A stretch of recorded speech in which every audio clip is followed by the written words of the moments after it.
আজ আমরা আমাদের পশ্চিমবঙ্গের যে প্রাইমারি টেট রয়েছে অর্থাৎ ডব্লিউবি টেট তার রিসেন্ট যে এক্সামটা হয়েছে 2023 সেই 2023-এর আমাদের সিডিপি সিলেবাসের অংশটুকু আমরা আজকে একটু অ্যানালিসিস করার চেষ্টা করব। তো ফার্স্ট আমি প্রথম প্রশ্নে যাব। ইংলিশ বাংলা পাশাপাশি দেওয়া আছে, যদি ছবিতে কোথাও অসুবিধা হয় আমি বলে দিচ্ছি, কেমন? ছবিটা যেখান থেকে তুলেছি স্পষ্ট ছিল না। ফার্স্ট প্রশ্ন আছে, শিক্ষক বা শিক্ষিকা তাদের যে শিক্ষণের নীতি অনুসরণ করেন না। আবারও বলছি, শিক্ষক শিক্ষিকা শিক্ষণের নীতি অনুসরণ করেন না যখন তিনি, এতে আছে প্রথমে মনুষ্যত্ব, পরে মানুষের ধারণা দেন। বিতে আছে প্রথমে কুকুরের ছবি দেখান এবং পরে ভালুকের ছবি দেখান। সিতে আছে প্রথমে বাগান দেখান পরে গাছ দেখান। দিতে আছে সাধারণ বৈশিষ্ট্যের সমূহের ভিত্তিতে সাধারণ ধারণা গঠনে সাহায্য করেন। সঙ্গীতা, জীবনান্বেষা, উর্মি, আমরা প্রত্যেকেই, রিম্পা, তনুশ্রী, অনামিকা, শিউলি সবাই এ উত্তর দিয়েছি। খুশি দে আমরা এ উত্তর পেয়েছি, সচিনের উত্তর এ পেয়েছি। এবারে খুশি দে, তুমি তোমার মাইক্রোফোনটা অন করে এ উত্তর কেন দিলে একটু বুঝিয়ে দাও তো।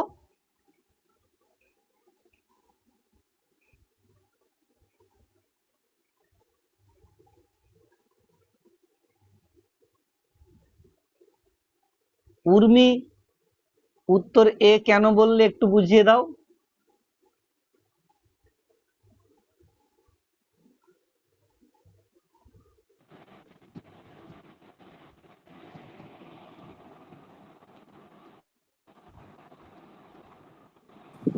যে কেউ স্যার একজন বলো। এখানে হ্যাঁ বলো।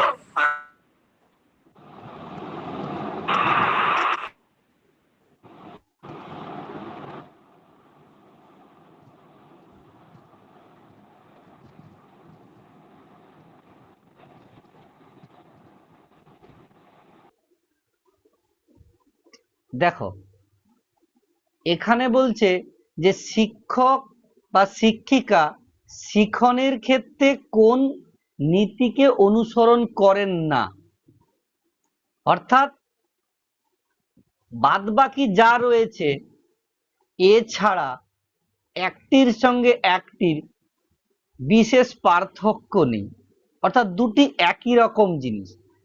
কিন্তু এ উত্তরে আছে প্রথমে মনুষ্যত্ব এবং পরে মানুষের ধারণা দেন।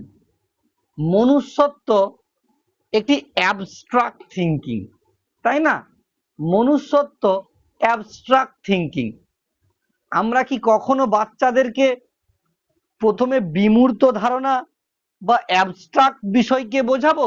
না, আমরা বাচ্চাকে প্রথমে যেগুলো স্পর্শযোগ্য, দৃশ্যমান, অর্থাৎ বিমূর্ত ধারণা নয়, যেগুলো মূর্ত ধারণা সেটা শেখাবো, তারপরে তাকে আমরা বিমূর্ত ধারণা শেখাবো। তাহলে কুকুরের ছবি দেখানো আর ভালুকের ছবি দেখানো দুটোই তো মূর্ত। বাগান দেখানো, গাছ দেখানো একই বিষয়। সাধারণ বৈশিষ্ট্যের ভিত্তিতে ধারণা গঠন একই বিষয়। কিন্তু প্রথমে মানুষত্বের ধারণা দেওয়া পরে মানুষের ধারণা দেওয়া, এটা যদি এরকম থাকতো, প্রথমে মনুষ্যত্বের ধারণা না দিয়ে প্রথমে মানুষের ধারণা দেওয়া ও পরে মনুষ্যত্বের ধারণা, তাহলে এটাও ঠিক হয়ে যেত। কিন্তু যেহেতু করে না বলছে, তাহলে ভুল যেটি আছে সেটি আমাকে দেখতে হবে। তাহলে অপশন এ কারেক্ট অ্যান্সার।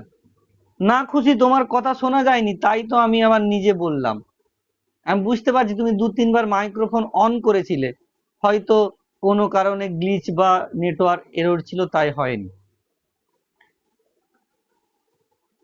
না, তোমার কথাটাও তো শুনতে পেলাম না।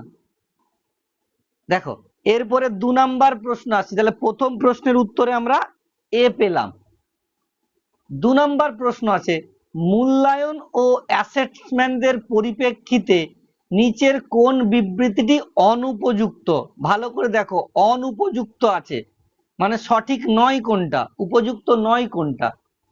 এতে বলছে নিরবিচ্ছিন্ন সার্বিক মূল্যায়ন, শিক্ষার্থীর শিক্ষা সহ যে সংক্রান্ত উভয় বিষয়গুলি যাচাই করে, নির্ণায়ক অভিজ্ঞার সংশোধনী ব্যবস্থার সঙ্গে সম্পর্কযুক্ত, প্রস্তুতিকালীন মূল্যায়ন শ্রেণীকক্ষে পাঠের অগ্রগতি পরিমাপ করে না, আর সমগ্র নির্দেশনামূলক প্রতিক্রিয়ার যে পর শিক্ষক শিক্ষিকা সামেটিভ অ্যাসেসমেন্টের কৌশল ব্যবহার করেন।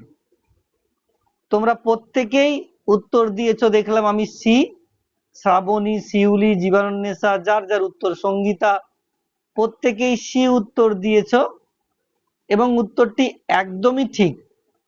আমি সঙ্গীতার কাছে জানার চেষ্টা করব যে তুমি উত্তর সি দিয়েছো কোন পরিপ্রেক্ষিতে বা কোন বিষয়টিকে ভাবনা চিন্তা করে দিয়েছো, একটু আমাকে বলার চেষ্টা করো।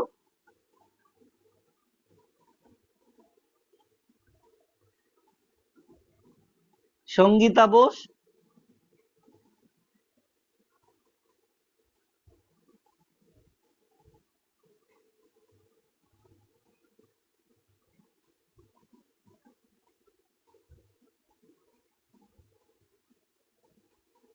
আচ্ছা, অনিন্দিতা উত্তরটা একটু বলো তাহলে, কেন করলে তুমি অপশন সি কে?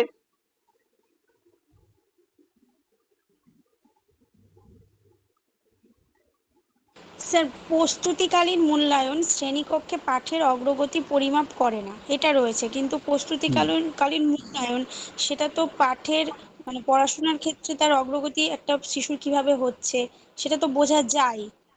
একদম ওই একদম জন্য একদমই একদমই ঠিক বলেছো যে অ্যাকচুয়ালি যেটাকে আমরা ফরমেটিভ ইভালুয়েশন বলছি সেটা এই জন্যই করা হয়। আসবো শচীন, তোমার উত্তরটা নেব। ফরমেটিভ ইভালুয়েশনটা এই জন্যই করা হয় যে একটা বাচ্চা সে ক্লাসে আমার পড়াটা কতটা বুঝতে পেরেছে সেটা জানার জন্য। তাহলে যেহেতু অনুপযুক্ত বলেছে, তাহলে অবশ্যই সেটা ঠিক যদি হতো, তাহলে এখানে পরিমাপ করে না যেহেতু বলে দিয়েছে, তো আমরা অবশ্যই এটাতে সি অপশনটিতে যাব। আচ্ছা সচিন স্যার, কি বলে বলো। আমি বলতে চাইছিলাম যেহেতু এখানে নেগেটিভ প্রশ্ন মানে অনুপযুক্ত, আর এখানে হুম অপশনে একমাত্র নেগেটিভ আছে একমাত্র 3 নম্বরটাই, তাহলে তিন হুম নম্বরটা হওয়ার চান্সটাই সবসময় বেশি, বাকিগুলো তো পজিটিভে অ্যান্সার আছে। হ্যাঁ, না তার পাশাপাশি আমাকে এটাও বুঝতে হবে, আমি যে অপশন গুলো বলছি সেই অপশন সম্পর্কে সঠিক ধারণা থাকতে হবে। তুমি যেটা বলছো সেটা একটা জেনারেল কনসেপ্ট থেকে বলতেই পারো, কিন্তু বাদ বাকি যে যেটাকে আমি কন্টিনিউয়াস অ্যান্ড কম্প্রিহেন্সিভ ইভালুয়েশন সেটা সম্পর্কে জানতে হবে, ডায়াগনস্টিক টেস্ট সেটা সম্পর্কে জানতে হবে, সামেটিভ, ফরমেটিভ, এই বিষয়গুলো সম্পর্কে ধারণা থাকতে হবে আমাদেরকে। ঠিক আছে, এখন দেখবে স্কুলগুলোতে সামেটিভ হবে, ফরমেটিভ হচ্ছে ক্লাসরুমের মধ্যেই। ধরো আমি তোমাদেরকে আজকে পড়ালাম, যে বিষয়টা পড়ালাম সে বিষয় থেকে আমি দুটো প্রশ্ন জিজ্ঞাসা করে নিলাম, কেন? আমি কি তোমাদেরকে পাঠটা বা পড়াটা ঠিক করে দিতে পারলাম, এটা জানার জন্য। তাহলে ফরমেটিভ মানে হচ্ছে আমি তোমাদেরকে যেটা শ্রেণীকক্ষে পড়ালাম বা অনলাইন মাধ্যমে যেটা পড়ালাম সেটা কতটা সঠিক তোমাদেরকে বোঝাতে পারলাম বা তোমাদের মধ্যে কতটুকু তথ্যকে আমি ইনপুট করতে পারলাম, এটাকে আমরা বলি ফরমেটিভ। আর সামেটিভ হচ্ছে একটা নির্দিষ্ট সময়ের পরে পরে, এখন দেখতে পাচ্ছ সেমিস্টার সিস্টেম হয়ে গেছে, 6 মাস অন্তর অন্তর একটা তুমি টোটাল যে বিষয় সম্পর্কে পড়ছো তার একটা এক্সাম দিলে তারপরে সেই কোর্সটা টোটালি শেষ, তুমি আপার একটা আবার সেমে উঠে গেলে। তাহলে সেক্ষেত্রে কি তোমার টোটাল ইভালুয়েশনটা করা হলো এই 6 মান্থের ইন্টারভ্যালে, এবং তোমাকে এক কক্ষ থেকে আরেক কক্ষে বা এক সেম থেকে আরেক সেমে তোমাকে ট্রান্সফার করা হলো, যে তুমি you are qualify in first sem or second sem or third sem, যে কোনো একটা বিষয়। তো সেইটাকে আমরা বলবো কি সামিটিভ। আর ফর্মেটিভ মানে প্রতিক্ষণ করা হবে। ক্লাসে পড়িয়েই আমি তোমাদেরকে দুটো এমসিকিউ করে দিতে পারি, ক্লাসে পড়িয়েই আমি তোমাদেরকে দুটো যে কোনো প্রশ্ন করে দিতে পারি। এরপরে আমরা 3 নাম্বার প্রশ্নে আসব। বলছে কোনো একটি বিশেষ সংস্কৃতিতে কখন ও কিভাবে ভাষা ব্যবহার করা হয় তার নিয়মাবলীকে কি বলে? একে আছে সিনট্যাক্স, তারপর আছে প্র্যাগম্যাটিক্স, সিতে আছে ফোনেটিক্স এবং ডিতে আছে সিমেন্টিক্স। উর্মি থেকে, অনামিকা থেকে প্রত্যেকে উত্তর বি দিয়েছে, প্র্যাগম্যাটিক্স বলছে। আচ্ছা অনামিকা একটু বলে দাও তো যে সিনট্যাক্সটা কি, ফোনেটিক্সটা কি, আর সিমেন্টিক্সটাই কি? প্র্যাগম্যাটিক উত্তরটা অবশ্যই ঠিক বলেছো, যে সংস্কৃতির সঙ্গে ভাষা কিভাবে রয়েছে তার ব্যবহার। আচ্ছা রিম্পা আসবো, আগে অনামিকার কাছে শুনে নেই।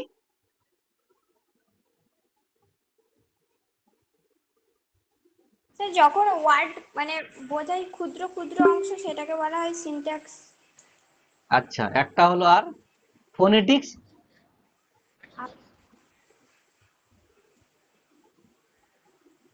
ওর থেকে একটু বড় যেটা হয় সেটা ফোনেটিক্স, সিনট্যাক্স। আর সিমেন্টিক্স?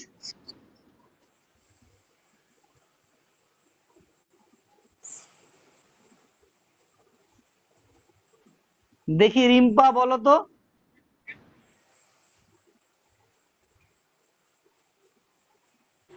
রিম হ্যাঁ স্যার। বলো। স্যার সিনট্যাক্সটা মানে বাক্যের গঠনকে বলা হয় সিনট্যাক্স। আচ্ছা আর আর ফোনেটিক্সটা হচ্ছে উচ্চারণ, উচ্চারণটাকে বলা হয় ফোনেটিক্স। আর হ্যাঁ সিমান্টিক্স মানে হচ্ছে মানেটাকে বোঝানো হচ্ছে, অর্থটাকে, মানে তাই তো? শব্দের কি মানে। হ্যাঁ হ্যাঁ, শব্দের মানে। হ্যাঁ একদম। জীবন্নেশা এর উপরে আর কিছু বলবে? না স্যার। হ্যাঁ একদম ঠিক বলেছে, যে প্রথমেরটা হচ্ছে স্ট্রাকচার অফ দ্য সেন্টেন্স, তারপরে বলা হচ্ছে তার উচ্চারণ, যেটা ফোনেটিক্স, ফোনিম থেকে এসেছে। তোমরা ফোনিমস মানে বাংলায় পড়েছো, আমি আর নতুন করে বলছি না, যে ক্ষুদ্র স্বর যেটা রয়েছে। আর সিমেন্টিক্সটা হচ্ছে তার অর্থ কি রয়েছে। তাহলে একসঙ্গে আমরা 4টা বিষয় জানতে পেরে গেলাম। সিনট্যাক্স, বাক্যের total structure of the sentence, বাক্যের যে গঠন রয়েছে। প্র্যাগম্যাটিক্স, সংস্কৃতির সঙ্গে ভাষা কিভাবে সম্পর্কিত, সংস্কৃতির সঙ্গে ভাষা কিরকম ব্যবহার করা হচ্ছে। ফোনেটিক্স, ওই কোন একটি শব্দের উচ্চারণের যে গঠন রীতি বা প্রণালী যাই বলি না কেন। আর সিমেন্টিক্স, অর্থগত যে আমরা বিশ্লেষণ করছি কোন একটা মানে শব্দকে, তাকে আমরা বলছি সিমেন্টিক্স। তাহলে একসঙ্গে আমার 4টা অপশনই জানা হয়ে গেল। তাহলে 3 নাম্বার প্রশ্নের উত্তর কি আছে, সংস্কৃতির সঙ্গে ভাষা। তাহলে এই যে নিয়ম, একে আমরা বলি প্র্যাগম্যাটিক্স। 1, 2 এবং 3, 3টি প্রশ্নই আমাদের হয়ে গেছে। যদি এখানে কারো কোনো কোয়েশ্চেন থাকে সে বলতে পারো। এরপরে আমরা 4 নাম্বার প্রশ্নে যাব। 4 নাম্বার প্রশ্ন বলছে ব্যক্তিগত শিক্ষণের ক্ষেত্রে অনাবশ্যক বিষয়টি কি?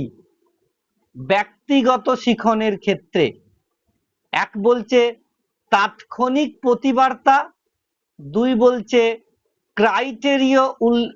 ক্রাইটেরিয়ন বা মানদণ্ড উল্লিখিত অভিজ্ঞা, তারপরে বলছে নম রেফারেন্স টেস্ট বা নম ভিত্তিক অভিজ্ঞা, দিতে বলছে সংকেত প্রদান।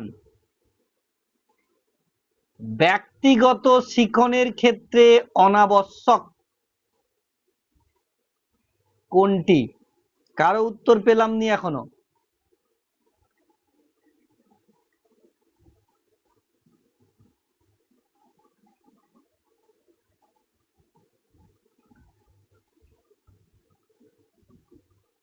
তানিয়া পেয়েছি সি, সচিন পেয়েছি সি,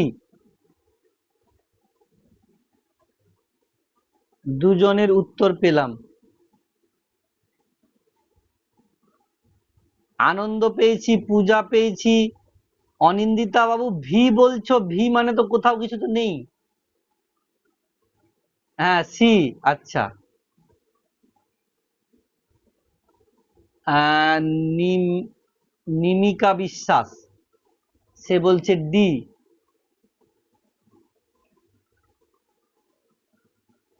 শিউলি বলছে সি। আচ্ছা দেখো, আমি একটু বিষয়টা বলে দেই, তারপরে একজন ডি উত্তর দিয়েছে তার কাছেও জানতে চাইবো, আর সি উত্তর দিয়েছে তাদের মধ্যে একজনের কাছে জানতে চাইবো। অনামিকা দেখলাম সে আবার উত্তর দিচ্ছে এ। তারপর নীল বলে কেউ একজন আছে, সে উত্তর দিচ্ছে এ। তো ব্যক্তিগত শিখন মানে যেটা হচ্ছে আমরা প্রত্যেকটা মানুষকে পার্সোনাল ভাবে যখন তার পড়াশুনোর কথা বলছি বা তাকে কোনো কিছু শেখার কথা বলছি, এক একটা বাচ্চাকে আলাদা আলাদা ভাবে যে শিখনের ব্যাপারটাতে আসছে। তো ইমিডিয়েট ফিডব্যাক কি এটা হতে পারে ইন্ডিভিজুয়াল লার্নিং এর ক্ষেত্রে? অনামিকার কাছ থেকে জানতে চাইবো। আর ওই স্টুডেন্টটা ছিল নিমিকা বিশ্বাস, সে বলছে সংকেত প্রদান, যাকে আমরা ক্লু বলতে পারি। তো সেই বিষয়টাও একটু জানবো। প্রথমে অনামিকার কাছ থেকে শুনি, তুমি যে ইমিডিয়েট ফিডব্যাক বললে, এটা কোন দিক থেকে তোমার মনে হয়েছে? না স্যার, এটা হবে না, আমি কোশ্চেনটা বুঝতে পারিনি, আপনি যখন বোঝালেন তখন বুঝতে পেরেছি। আচ্ছা, আর নিমিকা বিশ্বাস তুমি একটু বলবে? আসবো জীবনান্বেষা, আসবো। নিমিকা বিশ্বাস, তুমি যে সংকেত প্রদান বললে, একটু বিষয়টা বুঝিয়ে দাও। স্যার আমার মনে হয়েছে অন্যান্য অপশনগুলো মনে হয় ব্যক্তিগত শিখনের ক্ষেত্রে যাচ্ছে না, তার জন্য আমার এটা মনে হলো অপশন ডি। আচ্ছা, এবারে পূজা তুমি হ্যান্ড রাইজ করেছো, তোমার কি মনে হচ্ছে এবং কেন একটু বলো শুনি। স্যার আমার মনে হচ্ছে নর্ম রেফারেন্স টেস্টটা হবে, কারণ নর্ম রেফারেন্স টেস্টে স্যার একজন স্টুডেন্টকে আর একজন স্টুডেন্টের সাথে তুলনা করা হয়, মানে তার একদম কোনো একদম গ্রুপের সাথে তুলনা করা হবে, কিন্তু ব্যক্তিগত শেখানোর ক্ষেত্রে তুলনার বিষয়টা আসছে না স্যার। একদম, এখানে একদম ঠিকই বলেছে পূজা। আমি বিষয়টা একটু ক্লিয়ার করে দেই। তোমাদের যখন টেস্ট পড়াবো এই সিলেবাসটাতে, আমরা যে টপিকটাতে আজ শেষ হয়ে গেলেই আমরা এবারে ইভালুয়েশন এন্ড টেস্টে যাব। তো সেখানে অনেকগুলো সামেটিভ, ফরমেটিভ, ক্রাইটেরিয়া রেফারেন্স আর নর্ম রেফারেন্স এই রকম টেস্টগুলো আছে। তো নর্ম রেফারেন্স মানে হচ্ছে কি, একটা বাচ্চাকে আরেকটা বাচ্চার সঙ্গে তুলনা করবে, মানে এক কথায় ranking. You are first boy or first girl, then second boy second girl, third fourth fifth, এরকম করে পরপর পরপর যখন সাজানো হচ্ছে, মানে একটা বাচ্চাকে আরেকটা বাচ্চার সঙ্গে তুলনা করা হচ্ছে। আর যেটা ক্রাইটেরিয়া রেফারেন্স টেস্ট, সেখানে হচ্ছে র্যাঙ্কিং না করে গ্রেডিং সিস্টেম আছে। দেখো, আমি যদি বলি এ প্লাসের উপরে পেয়েছে এতজন, সেখানে একজনকে কিন্তু আমি তুলনা করছি না, একটা গ্রেডিং এর সঙ্গে সমস্ত বাচ্চাকে তুলনা করা হচ্ছে, যে কতজন বাচ্চা এ প্লাসের বেশি পেয়েছে, কতজন বাচ্চা এ পেয়েছে, কতজন বাচ্চা বি পেয়েছে। এখানে কিন্তু আমি ইন্ডিভিজুয়ালের ব্যাপারটাতে আসছি না। তাহলে অবশ্যই এখানে যেটা নর্ম ভিত্তিক অভিক্ষা, যেটাকে নর্ম রেফারেন্স টেস্ট বলে, একমাত্র উত্তর এখানে এটাই হবে। তাহলে 4-এর উত্তর অপশন অনুযায়ী সি। ঠিক আছে, পরের প্রশ্ন আসছি। এই প্রশ্নগুলো কিন্তু পরীক্ষায় এখন দিচ্ছে। যখন শিক্ষার্থীরা প্রদত্ত তথ্যের মধ্য থেকে চিন্তনের চেষ্টা করে, তখন তাকে কি বলে? এতে বিমূর্ত, এতে মূর্ত, বিতে বিমূর্ত, সিতে অভিসারী, ডিতে অপসারী। খালি আনন্দের উত্তর পেয়েছি, সে বলেছে সি। রিম্পার উত্তর পেয়েছি সি। নাসরিন খাতুন উত্তর পেয়েছি সি। পূজার সি পেয়েছি, সঙ্গীতা সি পেয়েছি।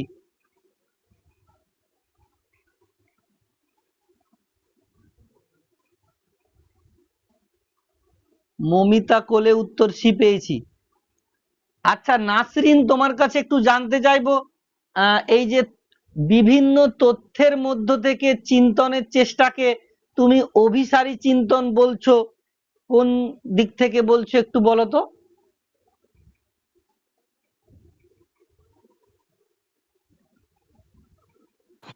স্যার, একটা তথ্য পেয়ে ওই তথ্যটার মাধ্যমে অনেকগুলো মানে আলাদা আলাদা থেকে চিন্তা ভাবনা করে ওই অ্যান্সারটা করা।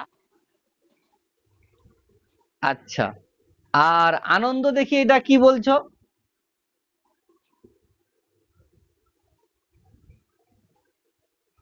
স্যার, কতগুলো তথ্যের উপর নির্ভর করে একটি নির্দিষ্ট দিকে যাওয়া, অর্থাৎ বাইরের বিষয়গুলোর থেকে একটা নির্দিষ্ট দিকে মানে উত্তরের দিকে যাওয়া, এর জন্য অভিসারী বলবো এটাকে, আরে কনভার্জন। অভিসারী মানে একটু বিষয়টা একটু বলো, তবে তো ক্লিয়ার হবে না।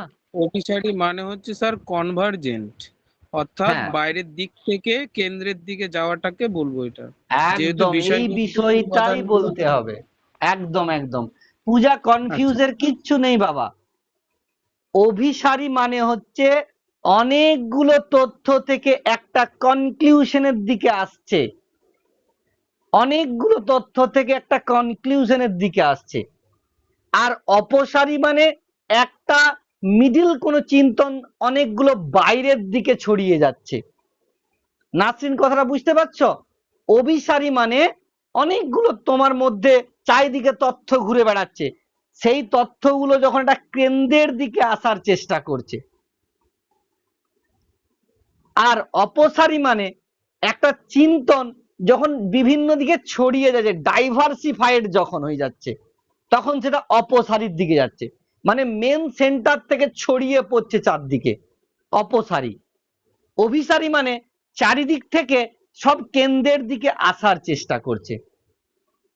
মূর্ত আর বিমূর্ত কেন বলছি না, কারণ মূর্ত মানে যে চিন্তনটা আমার কোনো কিছু টাচেবল বা দেখতে পাচ্ছি এমন বিষয়ের সঙ্গে যখন ধারণা করছি বা চিন্তা করছি। আর বিমূর্ত, আমি বিষয়টাকে দেখতেও পাচ্ছি না, আমি বিষয়টাকে স্পর্শও করতে পাচ্ছি না, আমি তাকে অনুভব করতে পাচ্ছি। তো তথ্যর থেকে যখন চিন্তা করছি, এখানে মূর্ত বিমূর্তের ব্যাপারটা কিন্তু আসে না। তোমার কাছে অনেক তথ্য রয়েছে, সেই জায়গা থেকে হ্যাঁ তোমার বিষয়টা উল্টো হয়ে গেছিল, মানে তুমি অপশন সি বলেছো অভিসারী, কিন্তু তুমি যে উত্তরটা দিলে বা এক্সপ্লেনটা করলে সেটা অপসারীর হয়ে গেছিল, তাই আমি আনন্দকে জিজ্ঞাসা করলাম। তাহলে অবশ্যই 5 নাম্বারের উত্তর আমরা বলবো অভিসারী চিন্তন, যেটাকে আমরা কনভার্জেন্ট থিঙ্কিং বলি। কনভার্জেন্ট মানে সব জায়গা থেকে এসে মাঝখানে আসছে, আর ডাইভার্জেন্ট মানে মাঝখান থেকে চারিদিকে ছড়িয়ে যাচ্ছে। তারপরের প্রশ্ন 6, একটু অন্যরকম প্রশ্নটা বলছে একই শ্রেণীর একই বিষয়ে একই পরীক্ষায় দুজন শিক্ষার্থীর মধ্যে একজন পেয়েছে 45, দ্বিতীয় জন পেয়েছে 90, তাহলে কি বলবো? এতে প্রথম জনের তুলনায় দ্বিতীয় জনের দক্ষতা দ্বিগুণ, প্রথম জনের তুলনায় দ্বিতীয় জনের জ্ঞান দ্বিগুণ, দ্বিতীয় জন প্রথম জনের অর্ধেক নম্বর পেয়েছে, প্রথম জন দ্বিতীয় জনের থেকে 45 নম্বর কম পেয়েছে।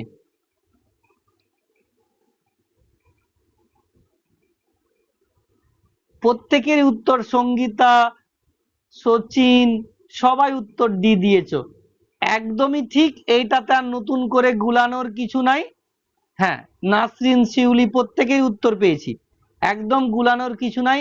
একই পরীক্ষা, একই বিষয়, একই শ্রেণী, তাহলে 45 আর 90 এর মধ্যে আমরা দেখতে পাচ্ছি।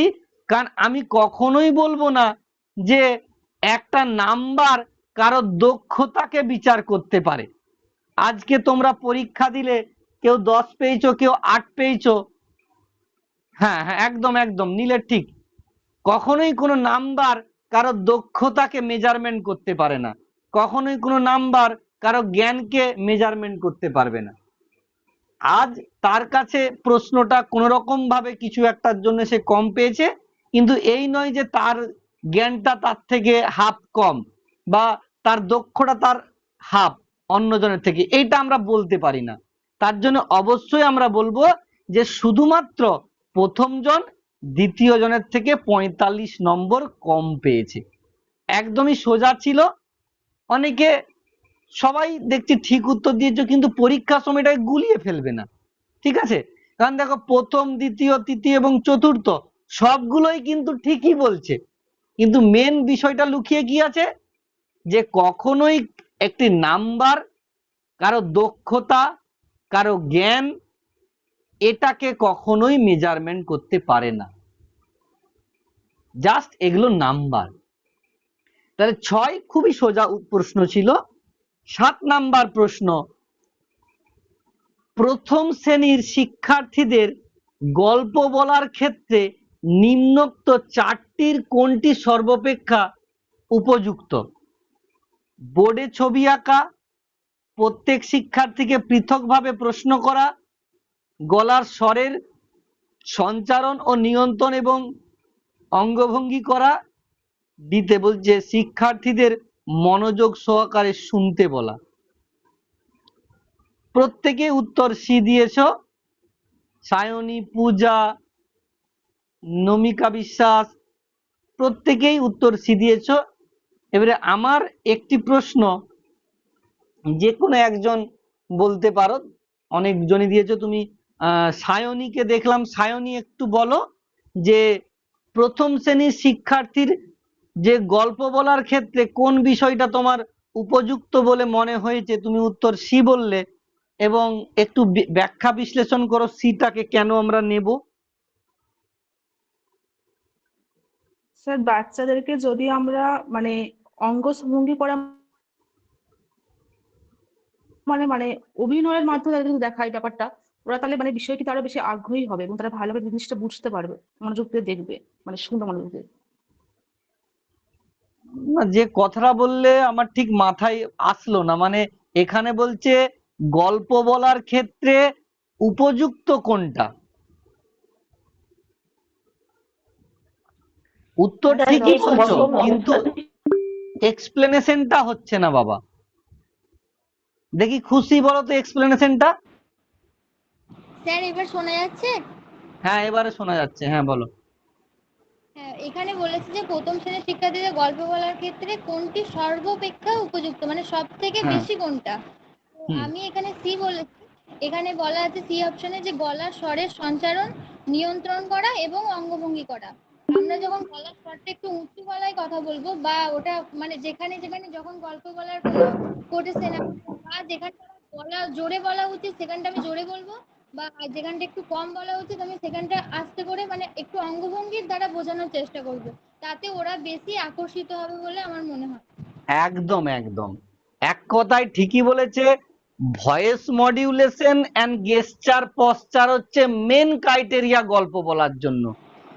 তুমি গল্পটাকে কত সুন্দরভাবে উপস্থাপন করছো তার একমাত্র প্রধান উপাদান হচ্ছে দুটো, একটা হচ্ছে ভয়েস মডিউলেশন আর একটা হচ্ছে গেস্টার এন্ড পশ্চার। এটাকে যদি আমরা ঠিক করতে পারি, যখন আমি বাঘের প্রসঙ্গ বলছি, একটা মুখের মধ্যে একটা ভয়ানক দৃশ্য আনার চেষ্টা করছি, যখন আবার মায়ের ভালোবাসা বা কোমলতার কথা বলার চেষ্টা করছি, মুখের মধ্যে একটা হাসি, একটা মায়া মমতাপূর্ণ ভাব রাখা, এটাই হচ্ছে শেখানোর বিষয়। অর্থাৎ সেই বাচ্চাটিকে গল্প বলার ক্ষেত্রে মাথায় রাখতে হবে গলার স্বর, সেটাকে নিয়ন্ত্রণ রাখতে পারা, এবং মানে গল্পের শব্দ অনুযায়ী নিজের যে দেহ ভঙ্গিমা রয়েছে তাকে ঠিক করা। আশা রাখছি আর এই সম্পর্কে বিশেষ আসবে না, প্রত্যেকে বুঝতে পেরেছো। খুশি একদম ঠিক বলেছে। সায়নী তুমি যে বিষয়টা বলছিলে উত্তরটা ঠিকই বলেছো, কিন্তু এক্সপ্লেনেশনটা মনে হচ্ছে না কোথাও খাপ ছাড়া হয়ে গেল। মানে একটা বাচ্চার গল্প বলাটা কোনটা বেশি সব জায়গায় গ্রহণযোগ্য হবে, তাহলে সে গল্পটাতে কোথায় কতটা জোর দিচ্ছে, কোথায় কতটা আস্তে বলছে, প্লাস ওই যে কোথাও একটা ভয়ানক ব্যাপার তখন তার দেহভঙ্গিমা, আবার কোথাও একটা ভালোবাসা, মায়া, মমতা, তখন দেহভঙ্গিমা কেমন থাকা উচিত, এই বিষয়গুলোর উপরে গুরুত্ব দেওয়া উচিত। অবশ্যই উত্তর ঠিকই বলেছো সবাই, কিন্তু এক্সপ্লেনেশনটা মাথায় রাখতে হবে। বাকিগুলো আমার সঙ্গে নিশ্চয়ই বোর্ডে ছবি আঁকার সঙ্গে গল্প বলার সঙ্গে ছবি আঁকার বিশেষ একটা গুরুত্ব আসবে না। স্যার আপনার কথা কেটে কেটে আসছে আর আমি কিন্তু ছবি দেখতে পাচ্ছি না। হ্যাঁ, ছবিটা দেখতে পাচ্ছ না, আমিও বুঝতে পারছি। নেটওয়ার্কটা আমি একটু বাইরের দিকে বেরোয় দাঁড়াম।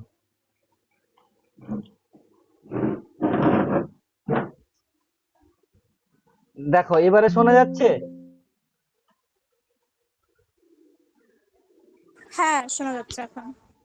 নেটওয়ার্কটা একটু কেটে গিয়েছিল। এই জায়গাটাতে বলছিলাম যে যখনই আমরা কোনো গল্প বলবো,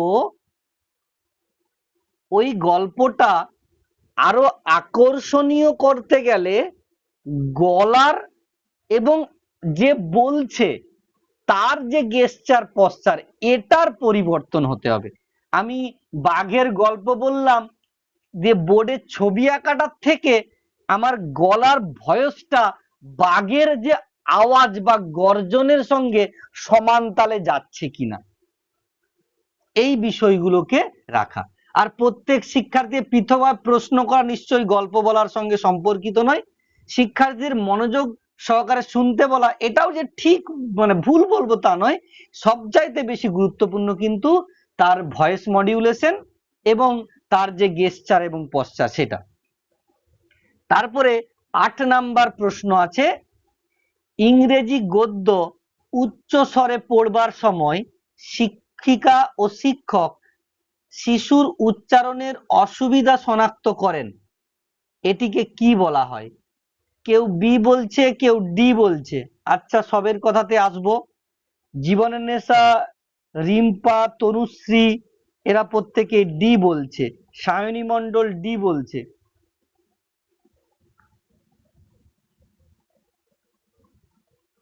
সঙ্গীতা ডি বলছে। আচ্ছা নীল, তুমি তোমার একবার উত্তরটা আরেকবার দাও তো দেখি। অনেক আগে পেরিয়ে গেল, আমি দেখলাম। খুশি বি বলছে। তাহলে আমরা কিছু লোকের উত্তর বি পেয়েছি, কিছু লোকের উত্তর ডি পেয়েছি।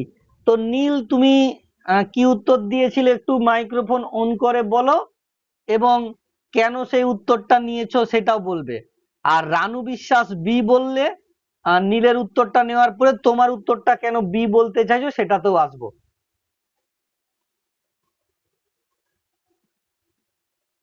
নীল শুনতে পাচ্ছ? নীল,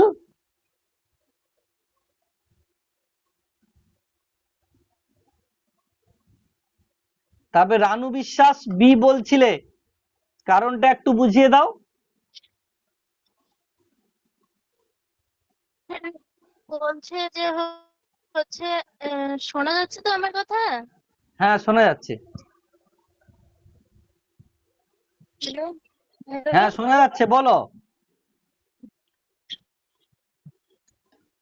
হ্যাঁ, এখানে বলতে যে ইংরেজি গদ্য উচ্চারণে উচ্চস্বরে পড়বার সময় শিক্ষক শিক্ষিকা শিশুর উচ্চারণে অসুবিধা শনাক্ত করেন, এটিকে কি বলা যেতে পারে? আমি বললাম যে শিক্ষণের জন্য অ্যাসেসমেন্ট, মানে মানে যখন একটা স্টুডেন্ট মানে তার হচ্ছে পড়ার সময় মানে উচ্চারণের সমস্যা হচ্ছে, তখন আমি তাকে হচ্ছে মানে তার ভুলগুলোকে বুঝে তাকে আবার সেই জায়গাটা কিভাবে মানে শোধরাতে পারে সেটা আমি তাকে সেটা আমি বোঝাবো, তাই না? আমার সেটাই মনে হচ্ছে, সেই জন্য আমি বলেছি যে শিক্ষার জন্য আমি অ্যাসেসমেন্ট করবো। একদম একদম একদম ঠিক বলেছে রানু। আর আনন্দ, এর উপরে কি তুমি আর কিছু বলবে? আচ্ছা শুনি কি বলতে চাইছো। স্যার বলবো? হ্যাঁ বলো। বলছিলাম স্যার, ডি অ্যান্সার হবে ডায়াগনস্টিক অ্যাসেসমেন্ট? একদমই না, ডায়াগনস্টিক অ্যাসেসমেন্ট হওয়ার কোনো জায়গাই নেই।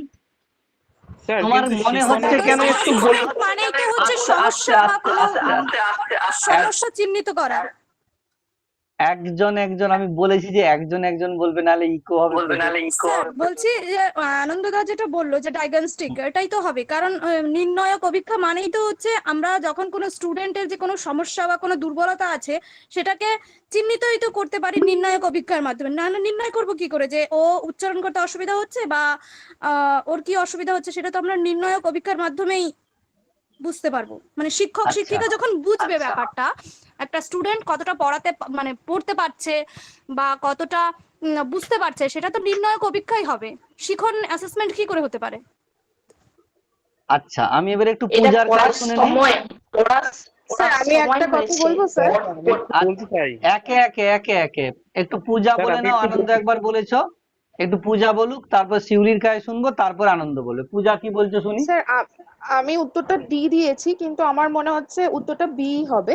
কারণ হচ্ছে নির্ণায়ক অভিজ্ঞতা ক্লাস মানে কোন একটা পড়া শুরুর আগেই করা হয়, মানে শিক্ষার্থীরা কতটা জানে সেটা বোঝার জন্য নির্ণায়ক অভিজ্ঞতাটা করা হয়। আর শিক্ষণের জন্য অ্যাসেসমেন্ট, এই উত্তরটা এইখানে এই জন্য হবে কারণ শিক্ষক অলরেডি পড়াতে শুরু করেছেন এবং তিনি মানে অ্যাসেসমেন্ট ফর লার্নিং তখনই করেন যখন শিক্ষার্থী কতটা পারছে বা পুঙ্খানুপুঙ্খভাবে কতটা অগ্রগতি করছে সেটা দেখার জন্য।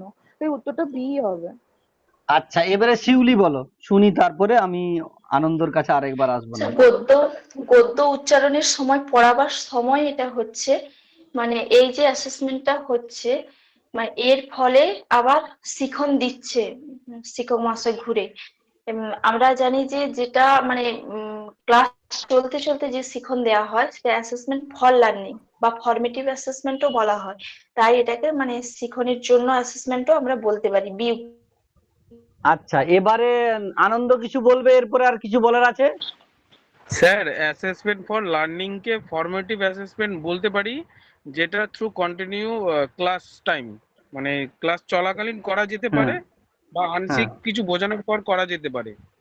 এইবার সেটা তো ঠিক আছে, আমার বিডি দুটোই মনে হচ্ছে, বাট নির্ণায়ক অভিক্ষা এক্ষেত্রে ত্রুটিগুলো ধরে সেটা রিকভারি কি করে করা যেতে পারে সেইগুলো বলে। এবার সেক্ষেত্রে নির্ণায়ক অভিক্ষাটা নেই, যে ডায়াগনস্টিক যেটা।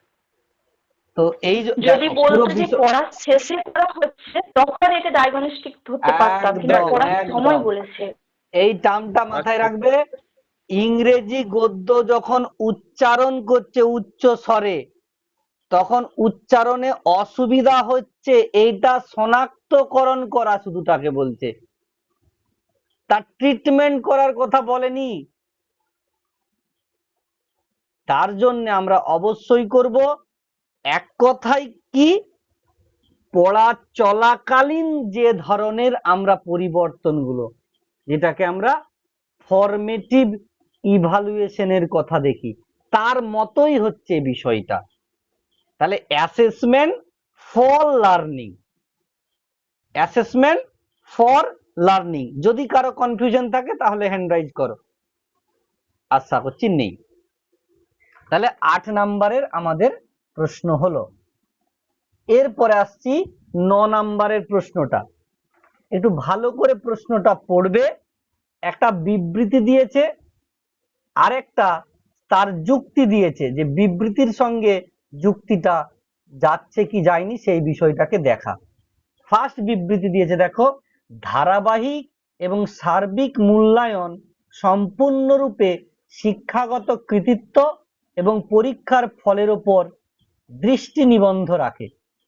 আর যুক্তি দিচ্ছে কি, ধারাবাহিক এবং সার্বিক মূল্যায়ন শিক্ষার্থীর বিকাশে একটি ব্যাপক দৃষ্টিভঙ্গি প্রদানের জন্য গঠনমূলক এবং সামগ্রিক মূল্যায়ন উভয়কেই অন্তর্ভুক্ত করে।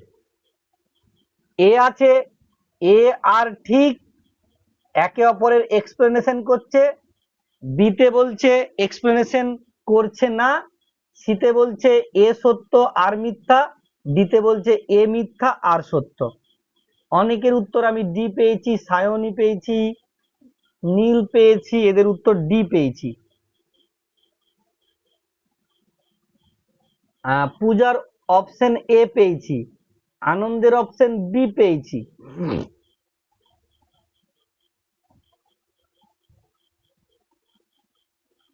আচ্ছা, আর কারো কোনো বিষয় রয়েছে? আচ্ছা সায়নী, তুমি তো অপশন ডি বললে, তাহলে তুমি বলতে চাইছো এ মিথ্যা এবং আর সত্য। আমি এক্সপ্লেনেশনে আসবো তার আগে আনন্দ বললে যে বি, এ এবং আর উভয়ই সত্য কিন্তু এক্সপ্লেনেশন করছে না একে অপরকে।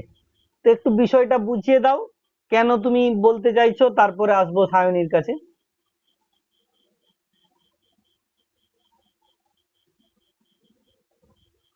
আনন্দ শোনা যাচ্ছে?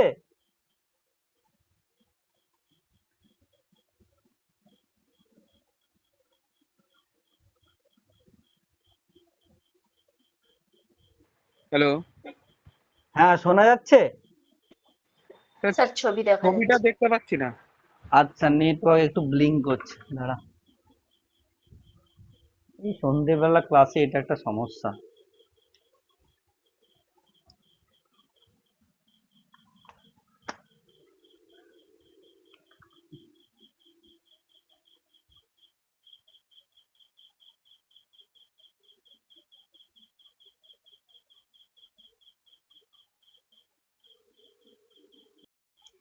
তাহলে আমাদের 9 নাম্বার যে প্রশ্নটা রয়েছে, আনন্দ উত্তর হিসাবে বললে হচ্ছে বি।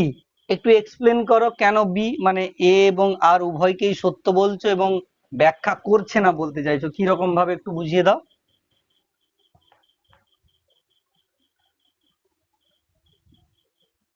আনন্দ। আচ্ছা শিউলি কিছু বলবে?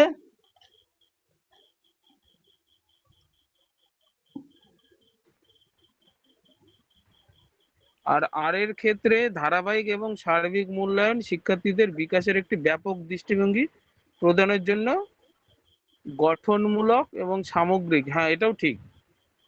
গঠনমূলক এবং সামগ্রিক অন্তর্ভুক্তি উভয়কেই অন্তর্ভুক্ত করে। স্যার গঠনমূলক তো নয়, এখানে সামগ্রিকটা বুঝলাম, সার্বিক মূল্যায়ন ঠিক আছে। কনস্ট্রাকটিভ কি? আচ্ছা সার্বিক মূল্যায়ন হলে তো আবার গঠন মূল্যায়ন দিকেও।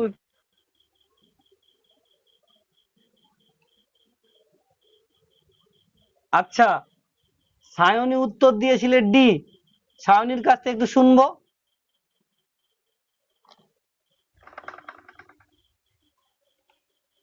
সেক্ষেত্রে সার্বিক উন্নয়ন খানিকটা তো হবেই, আর না হলে স্যার কনস্ট্রাকটিভ কেন বলবো?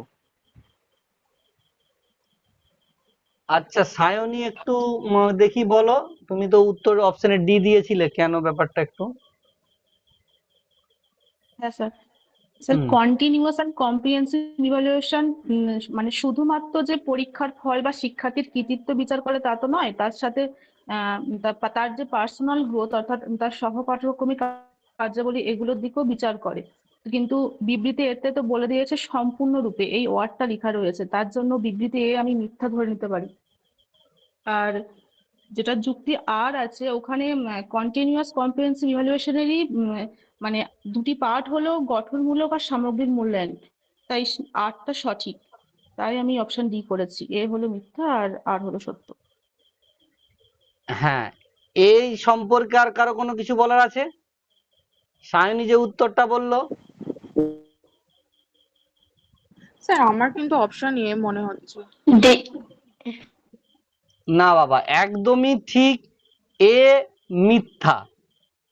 এ এখানে যেটা প্রকাশ করছে সেটা কিন্তু গ্রহণ করা যাবে না, কারণ ধারাবাহিক এবং সার্বিক মূল্যায়ন সম্পূর্ণরূপে শিক্ষাগত কৃতিত্ব এবং পরীক্ষা ফলাফলের ওপরেই দৃষ্টিভঙ্গি করবে এমনটা নয়। ধারাবাহিক এবং সার্বিক মূল্যায়ন বাচ্চার ওভারঅলের দিকেও দেখবে, সেটা শুধুমাত্র শিক্ষাগত কৃতিত্ব এবং পরীক্ষার ফলাফলের উপরেই মেনলি থাকবে সম্পূর্ণরূপে এমনটা কিন্তু নয়। আর কখনোই সত্য হিসাবে আমরা দেখব না। আর মানে সরি এ মিথ্যা আরটা সত্য, মানে এই জায়গাতে সম্পূর্ণরূপে যে শিক্ষাগত কৃতিত্ব এবং পরীক্ষার ফলাফলকে দেখে এটা কিন্তু নয়। কন্টিনিউয়াস এবং কম্প্রিহেন্সিভ এটা বাচ্চার এটা অলরাউন্ড ডেভেলপমেন্টের কথা দেখে, ধারাবাহিকভাবে পরপর কাজগুলো হচ্ছে এবং তার কম্প্রিহেন্সিভ ইভালুয়েশন করছে, টোটাল বিষয়টাকে দেখছে। শুধুমাত্র তার পড়াশুনোতে ফার্স্ট না সেকেন্ড হলো কিনা সেইটি দেখে আমি বিচার করে দেবো না যে সেই বাচ্চাটা কন্টিনিউয়াস এবং কম্প্রিহেনসিভ ইভালুয়েশন কেমন হয়েছে। তাহলে এ এখানে মিথ্যা হিসাবে আর সত্য রয়েছে। এরপরে দ্বিতীয় প্রশ্নে আমরা আসছি, 10 নাম্বার প্রশ্ন। এটা আমাদের এখনো পড়া হয়নি, যে যতটা উত্তর দিতে পারবে, নাহলে যখন পড়ানো হবে তখন আমরা এটা আবার চলে আসবো ঠিকভাবে। তো ফার্স্ট যেটা বলছে, ম্যাসলোর চাহিদার উচ্চক্রমিক পর্যায় তত্ত্বে আত্মপ্রতিষ্ঠার চাহিদার প্রতিতুল্য কে? বাহ্যিক প্রেরণা, সাফল্যের চাহিদা, পুরস্কার, শাস্তি এবং বুদ্ধি। ম্যাক্সিমাম লোক শিউলি, আনন্দ প্রত্যেকে বি উত্তর দিয়েছো, খুশিও বি উত্তর দিয়েছো, সায়নী বি উত্তর দিয়েছো, রানু বিশ্বাস উত্তর বি। একদম একদম মাসলোর যে তত্ত্বটা ছিল সেক্ষেত্রে নিড ফর অ্যাচিভমেন্ট, এটাই কিন্তু যে উচ্চ পর্যায়ের আত্মপ্রতিষ্ঠার চাহিদার সঙ্গে এটা মোটামুটি ভাবে সমতুল্য ছিল। তাহলে সাফল্যের চাহিদা বা নিড ফর অ্যাসেসমেন্ট, এটা হবে এর উত্তর। যখন ম্যাসলোর তত্ত্ব পড়াবো তখন আরো আমরা ভালোভাবে বিষয়টাকে দেখব। ম্যাসলোর তত্ত্ব আমাদের এখনো পড়ানো হয়নি, আসবো। প্রেরণা যেটা রয়েছে আর প্রবৃত্তি, এগুলো একদম শেষের দিকে রয়েছে। মোটিভেশন, ইনস্টিং, ইমোশন, এগুলো শেষের দিকে রয়েছে। এগুলো আসলেও তখন আরো ক্লিয়ার করে হয়ে যাবে। মাসলো তত্ত্বের কথা বলেওছি পড়াবো। এরপরে 11 নাম্বার প্রশ্নে আমরা আসছি, ব্লুমের ট্যাক্সোনমি। ব্লুম কিন্তু আপার প্রাইমারি সিলেবাসে একদম বলে দেওয়া নেই, কিন্তু ভিতরে ভিতরে করতে হবে। এটা প্রাইমারি সিলেবাস, প্রাইমারি সিলেবাসে ব্লুম নামাঙ্কিতই রয়েছে একদম। তো ব্লুমের যেটা বলছে 11 নাম্বার প্রশ্ন, ব্লুমের নির্দেশনামূলক উদ্দেশ্য সমূহ এবং শিখন ফলাফল সমূহের শ্রেণীবিন্যাস সম্পর্কে নিম্নলিখিত বিবৃতিগুলোর মধ্যে বিবেচনা করতে বলছে। 4টা বিবৃতি আছে, কোনগুলো সত্য? একটা, এটি নিম্নক্রম চিন্তন থেকে উচ্চক্রম চিন্তন দক্ষতা পর্যন্ত শিখনের উদ্দেশ্যগুলিকে শ্রেণীবদ্ধ করে। আচ্ছা। 2 বলছে ব্লুমের শ্রেণীবিন্যাসের সর্বনিম্ন স্তরটি সৃষ্টি করা, যা নতুন ধারণা তৈরি করে এবং মৌলিক ধারণা সৃষ্টির অন্তর্ভুক্ত। একটু কখনোই ভাব, আচ্ছা ম্যাসলোর তত্ত্বে 4টি স্টেজ ছিল, ফুড, সেফটি, জাস্ট একটুখানি এর কি বলতে চাইছে একটু দেখে নেই। স্যার আমি স্ক্রিন দেখতে পাচ্ছি না। কেন? স্ক্রিন তো বাবা আমার কাছে ক্লিয়ার আসছে, বাকিদের একটু বলবে স্ক্রিন নিয়ে। দেখা যাচ্ছে স্যার। দেখা হ্যাঁ, যাচ্ছে স্যার। তুমি এক কাজ করো, তুমি একবার কেটে দিয়ে আরেকবার জয়েন হও, দেখবে ক্লিয়ার হয়ে যাবে।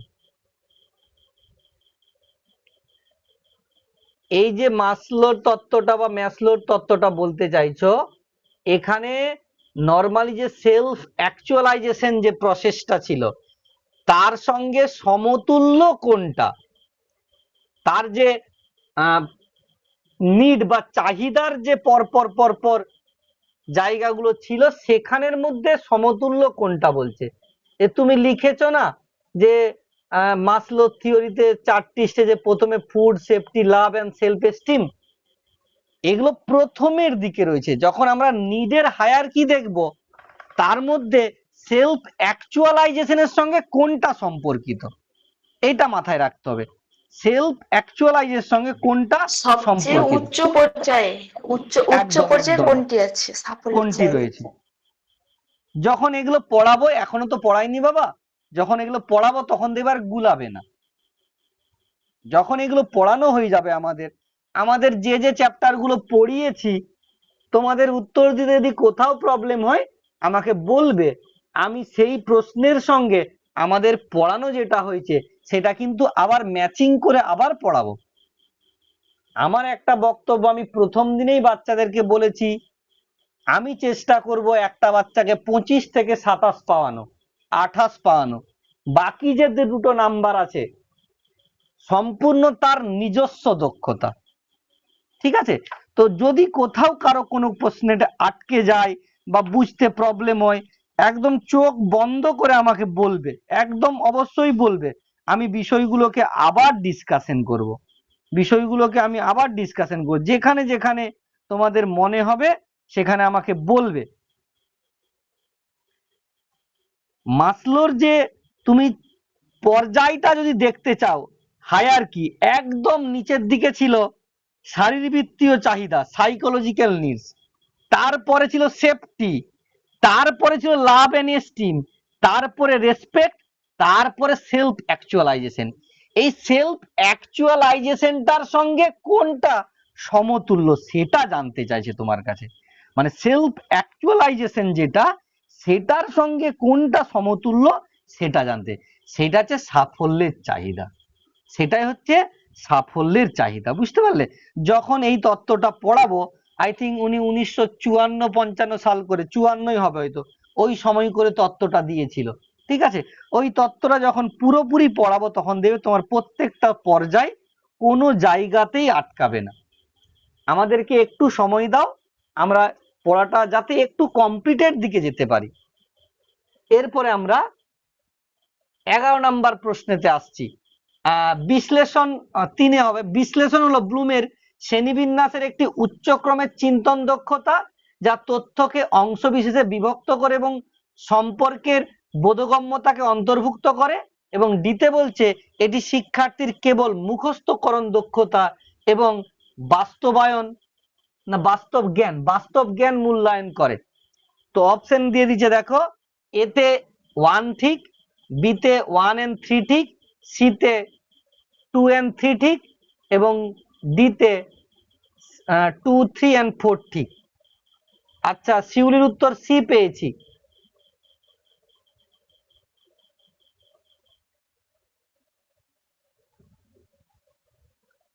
নীলের উত্তর পেয়েছি সি।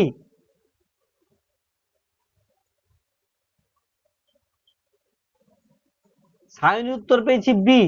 আচ্ছা, নীল আবার উত্তর চেঞ্জ করেছে বি।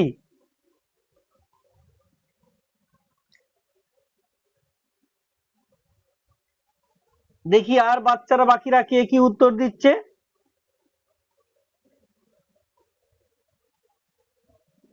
আনন্দর উত্তর ডি পেয়েছি। রানু বলছে এ। আচ্ছা, আনন্দ বলছে শিওর নয়, ডিও হতে পারে। আচ্ছা, একজনের একটু প্রশ্ন আছে, রানু বিশ্বাস বলে যে স্টুডেন্টটি রয়েছে, সে বলছে স্যার সিডিপি হার্ড লাগে মনে রাখা।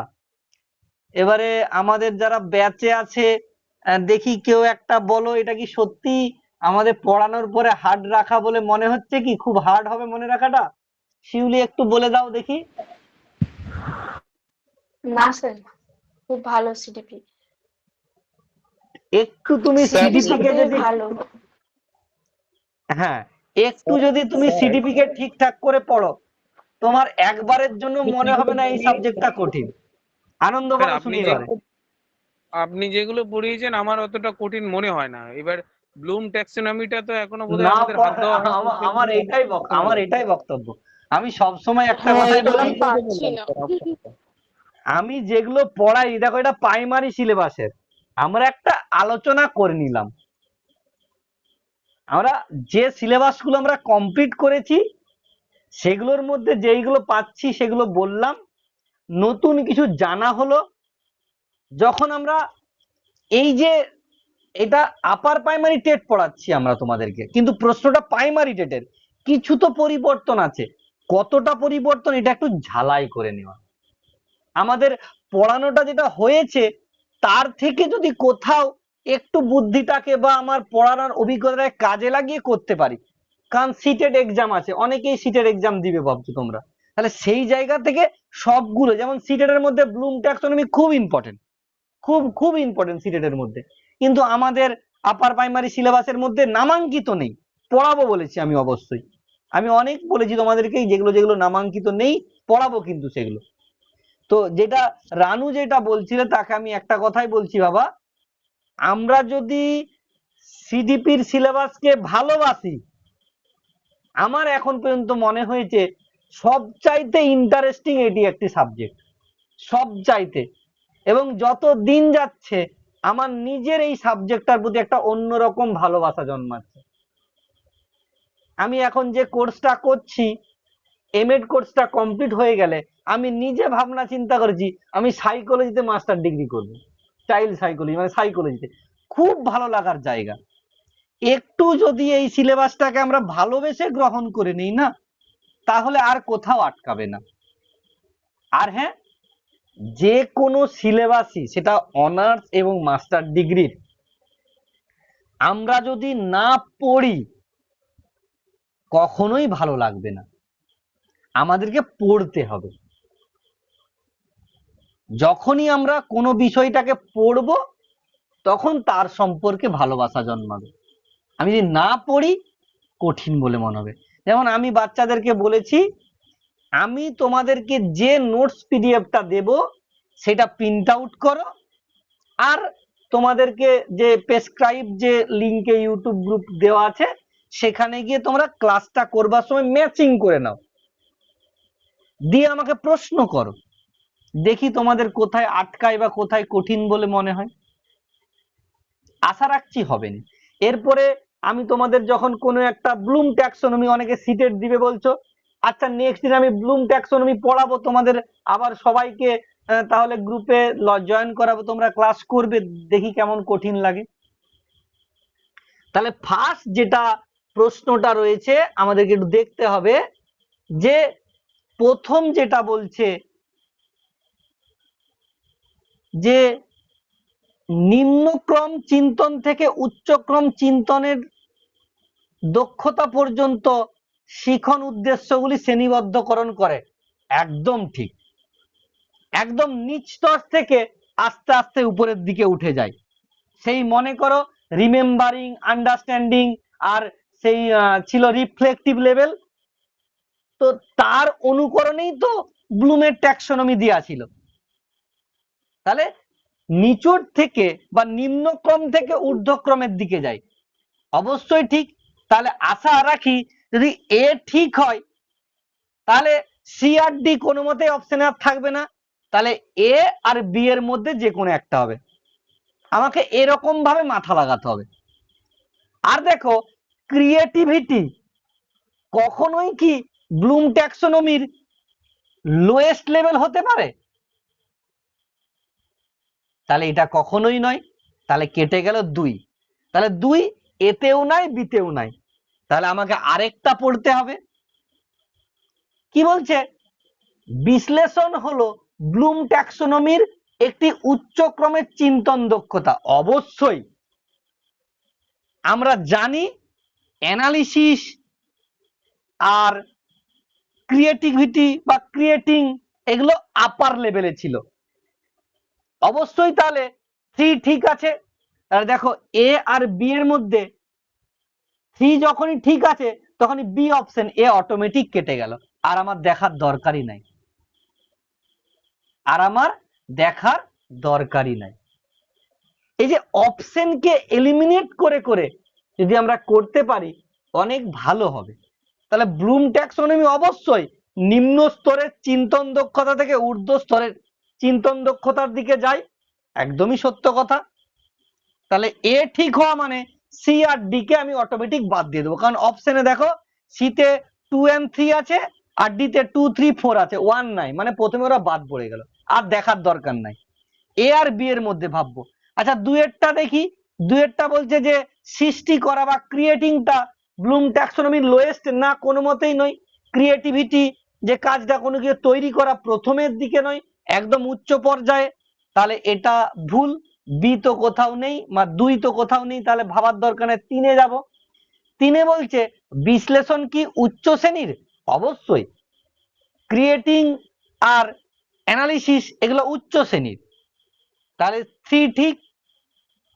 তাহলে আমাদেরকে আর কখনোই ভাবতে হবে না যে এখানে এ হবে, আর অটোমেটিক ভাবে বি হবে, কারণ এতে শুধু একটি দেওয়া ছিল। স্যার ব্লুম ট্যাক্সোনমির স্তরগুলো আরেকবার বলে দিন নিচ থেকে উপরে। ব্লুম ট্যাক্সোনমির যে স্তরগুলো, দেখি আনন্দ একটু বলো দেখি কি ছিল ব্লুম ট্যাক্সোনমির স্তরগুলো।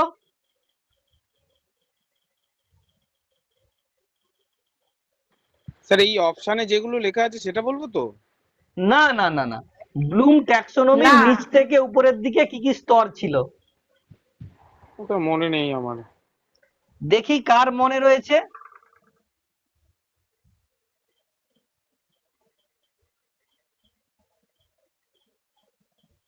ব্লুম ট্যাক্সোনমি কারো মনে নেই? আচ্ছা, কে একটা হ্যান্ড রাইজ করেছে? স্তর ছিল।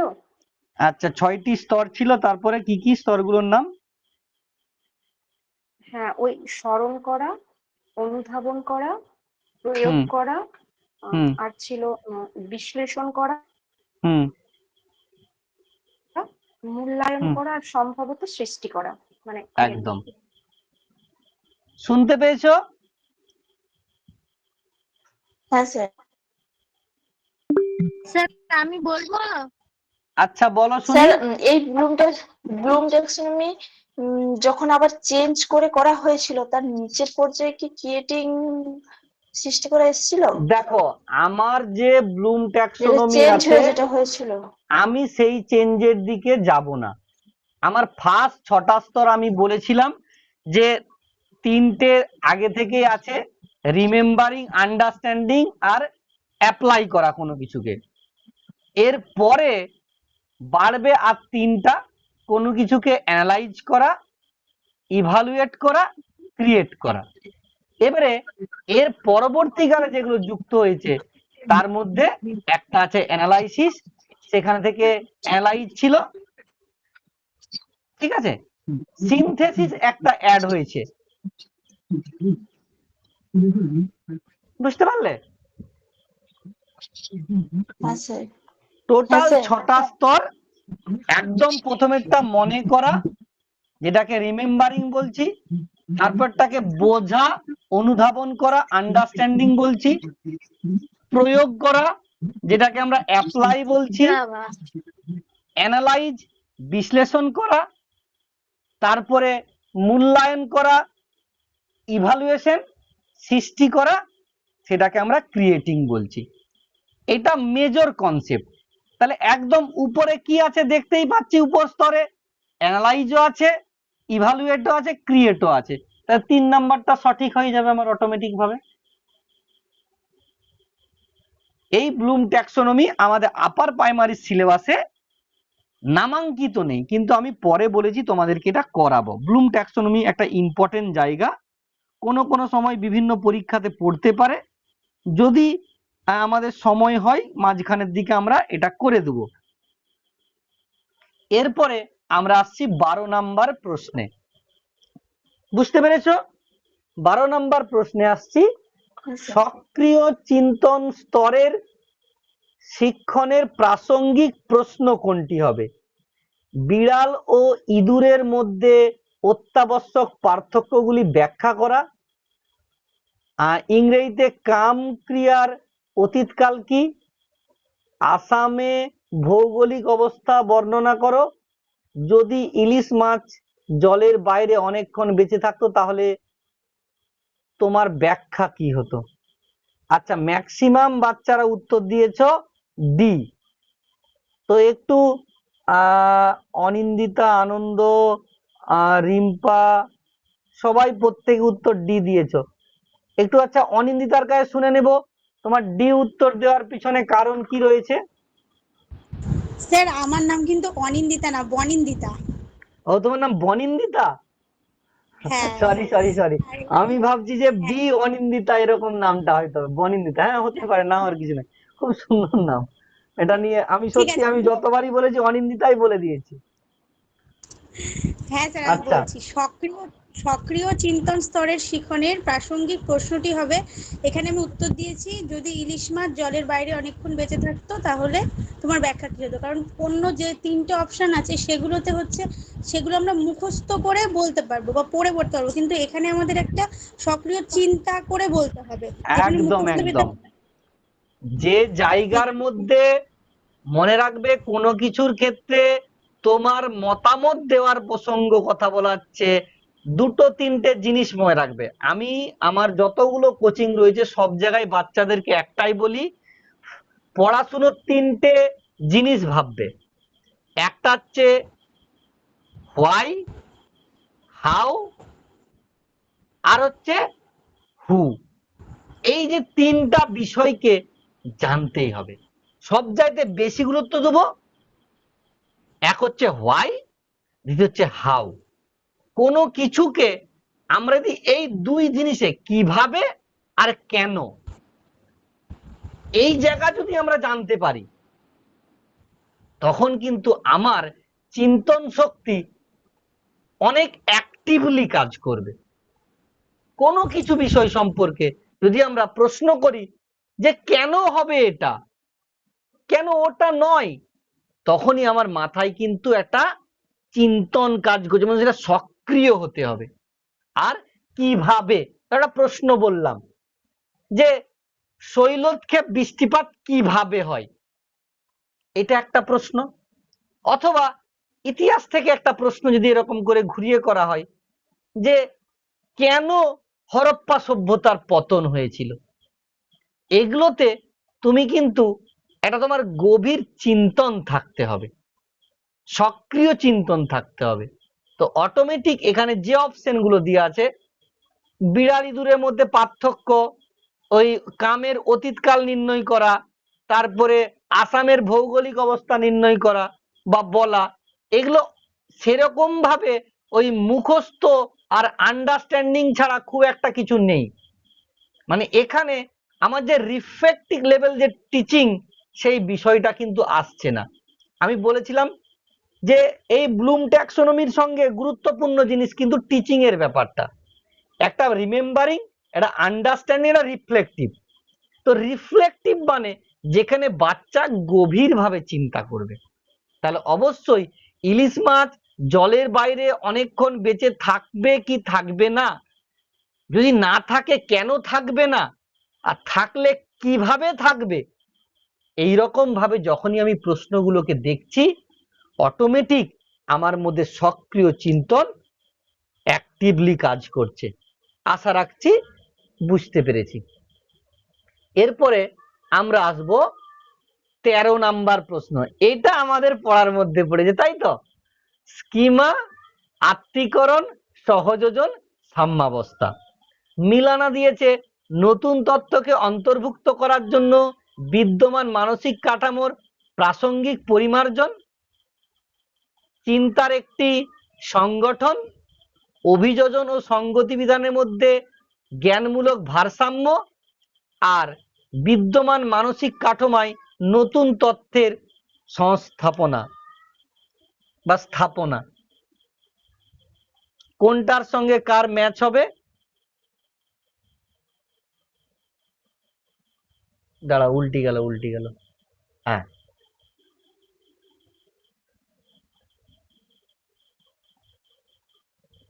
আমাদের একদম পড়ার থেকে পড়েছে। কারো উত্তর কিন্তু পেলাম নি এখনো।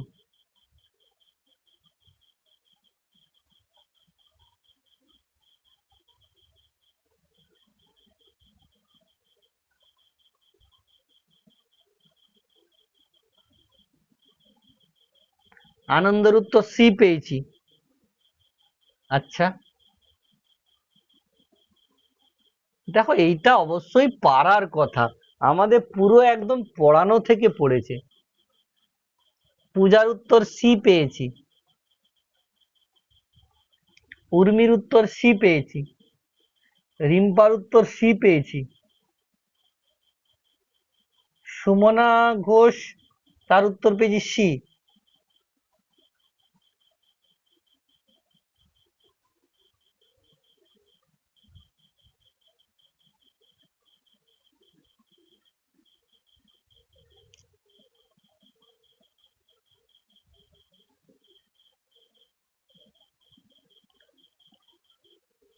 মোটামুটি আমরা প্রত্যেকের উত্তর পেয়েছি।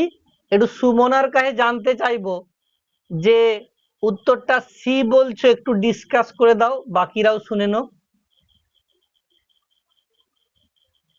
স্যার প্রথমেই আছে আমাদের স্কিমা। এটা হ্যাঁ, যদি আমরা দেখি, এটা হচ্ছে আমাদের 3 নম্বর, মানে এইদিকে 3 নম্বর উত্তরটা অভিযোজন এবং সঙ্গতি বিধানের মাধ্যমে জ্ঞানমূলক ভারসাম্য অর্জন করে। এটাকে স্কিমা বলে। তাহলে তোমার তো উত্তর মিলছে না সি তে, তুমি তো এ এর সঙ্গে টু বলছো। স্যার আমি ভুলিয়ে ফেলেছি, মানে এই দিকের সি ওই দিকের সি হয়ে গেছে আর কি। তোমরা যে সি বলেছো, স্কিমা উত্তর টু, যে চিন্তার একটি সংগঠিত নিদর্শন, আমি একক বলেছিলাম, এরা নিদর্শন ইউজ করেছে, একই ব্যাপার, অর্গানাইজ প্যাটার্ন অফ থট। ঠিক আছে।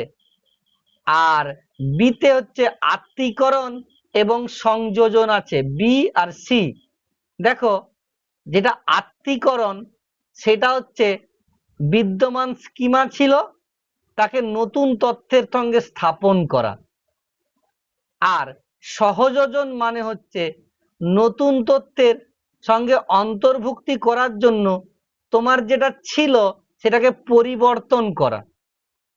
মানে যখন পড়িয়েছিলাম, বাকিরা একটু মনে করার চেষ্টা করো, যে একটা বাচ্চা তার কাজিনের ঘরে বা কোনো একটা বিয়ে বাড়িতে বা কিছু একটা ঘুরতে গিয়েছিল, বলেছিলাম আর মনে নেই কি বলেছিলাম, কিন্তু এটা বলেছিলাম মনে করো সে নর্মালি কুকুর দেখেছে কিন্তু অন্য ব্রিডের কুকুর দেখেনি।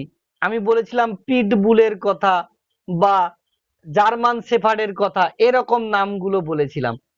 তো যখন সে একটা নতুন তথ্য পেয়েছে এবং সেই নতুন তথ্যটাকে তার যে পুরানো তত্ত্ব, মানে আগের যে স্কিমা বা আগের যে মনের মধ্যে এরা রয়েছিল কুকুর সম্পর্কে, যখন সেটাকে একে অপরের সঙ্গে অন্তর্ভুক্ত করাচ্ছে, সেটা হচ্ছে সহযোজন। আর আত্মীকরণ মানে হচ্ছে আমার তত্ত্ব আছে, নতুনটা তার সঙ্গে যুক্ত করা। একটাকে আমরা বলছি অ্যাসিমিলেশন, আর একটাকে বলছি অ্যাকোমোডেশন। আর ডিতে সাম্যাবস্থা মানে হচ্ছে কি, যে অভিযোজন করা এবং সংগতি বিধানের মাধ্যমে ভারসাম্য রাখা। যে কোনো জিনিসের মধ্যে ভারসাম্য বস্তা রাখাকে আমরা সাম্যাবস্থা বলেছিলাম।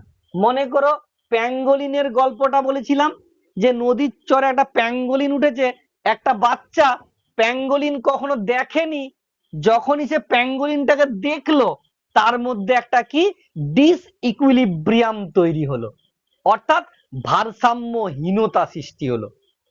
এবারে সে বাচ্চা মাথায় জোর দিচ্ছে, আচ্ছা কার সঙ্গে মেলানো যায়, কি দেখেছিলাম এর আগে, মাথা প্রচন্ড পরিমাণ চুল ছিঁড়ে দিবে এমন মাথা চুল কাটছে সে, দেখি কোন তথ্যের সঙ্গে মেলাতে পারে। যদি কোনো তথ্যের সঙ্গে মিলিয়ে নিতে পারে, সেটা কি হলো, সে আত্মীকরণ করে নিল। আর যদি কোনো তথ্যের সঙ্গে না মিলাতে পারে, তার নতুন তথ্যটাকে সে আবার অন্তর্ভুক্তকরণ করলো, দিয়ে সাম্যাবস্থা এলো। দেখো বুঝতে পারলে কিনা, কোনো একটা বাচ্চা নদীর পাড়ে ঘুরতে গেছে, দেখতে পেলো একটু প্যাঙ্গোলিন, ইঁদুরের মতো একটা কিছু একটা প্রাণীকে দেখতে পেলো, দেখেই সে কি এটা কি এটা, তার মধ্যে একটা ভারসাম্যহীনতা সৃষ্টি হলো, মানে কি ডিসইকুইলিব্রিয়াম তৈরি হলো। এবারে সে জানছে তার মাথার মধ্যে আগে কিছু ছিল নাকি, মাথা ঠুকছে, কি ছিল কি ছিল, এরকম কিছু কি দেখেছিলাম, এরকম কিছু কি দেখেছিলাম, অর্থাৎ কি সে চেষ্টা করছে আত্মীকরণ করা। যদি দেখে থাকে তাহলে সে পুরানো তথ্যের সঙ্গে মিলিয়ে নিবে। মানে আগে ধরো সে ছাগল দেখেছে, এখন ছাগল দেখেছে, সাদা কালো রঙের তফাৎ, বাট মিলিয়ে নিল। বাট প্যাঙ্গোলিন সে দেখেনি, তাহলে সে আত্মীকরণ না করে সহযোজন করলো, যে এটা ইঁদুরের মতোই দেখতে বাবা, কিন্তু ইঁদুর না, এটা একটা অন্য জীব। যে নতুন তথ্যকে তার যে আগের যে স্কিমা ছিল তার মধ্যে অন্তর্ভুক্ত করতে পারলো, দিয়ে সে সাম্যাবস্থা এলো। এই তো টোটাল জিনিস। মানে সে অ্যাডাপ্টেশন করলো, অ্যাসিমিলেশন আর অ্যাকোমোডেশনের মাধ্যমে, দিয়ে ডিসইকুইলিব্রিয়াম পজিশন থেকে সে ইকুইলিব্রিয়াম পজিশনে এলো। আশা রাখছি বুঝতে পেরেছি আমরা। যদি কারো কোনো জায়গায় বলার থাকে বলতে পারো এইটার বলার পরে। এরপরে 14 নাম্বার প্রশ্ন, ব্রুনারের তত্ত্ব। আমরা এখনো পড়াইনি, আমাদের সেইভাবে নেও, শিখনের তত্ত্বে কিছুটা আছে। তো এর যে তত্ত্বটা যদি ঊর্ধ্বক্রমে সাজায় তাহলে কি হবে? আচ্ছা, শিউলির উত্তর পেয়েছি, আনন্দের উত্তর পেয়েছি, প্রত্যেকেরই উত্তর এ পেয়েছি। একদমই ব্রুনারের একটি খুবই সহজ তত্ত্ব রয়েছে, ইনঅ্যাক্টিভ, আইকনিক, সিম্বলিক। যখন পড়াবো এটা সম্পর্কে আরো আলোচনা করব আমরা। এটা এখনো পড়ানো আমাদের হয়নি, কিন্তু স্টেজগুলোকে নিচ থেকে উপরের দিকে সাজালে ইনঅ্যাক্টিভ, আইকনিক, সিম্বলিক। একটা হচ্ছে কাজ করে সক্রিয়তা অনুযায়ী, একটা আইকনিক, আর একটা সিম্বলিক মানে চিহ্নিতকরণের মাধ্যমে, সিম্বল টিম্বল, এই যে চিহ্ন সংকেত, এগুলোর মাধ্যমে। ঠিক আছে, যখন পড়াবো তখন আরো ক্লিয়ার ভাবে করব আমরা। 15 নাম্বার প্রশ্ন রয়েছে কি, এটা রিসেন্টলি আমি দু একবার বলেছি কিন্তু পড়াইনি, পড়াবো বলেছি। মানব জীবনের একটা সময় পর্যন্ত একই থাকে বলে মনে করে, কিটা একই থাকে? মানসিক বয়স, সময়গত বয়স, বুদ্ধাঙ্ক বা আইকিউ, দৈহিক উচ্চতা। নিচের কোনটি মানব জীবনের একটা সময় পর্যন্ত একই থাকে বলে মনে করা হয়?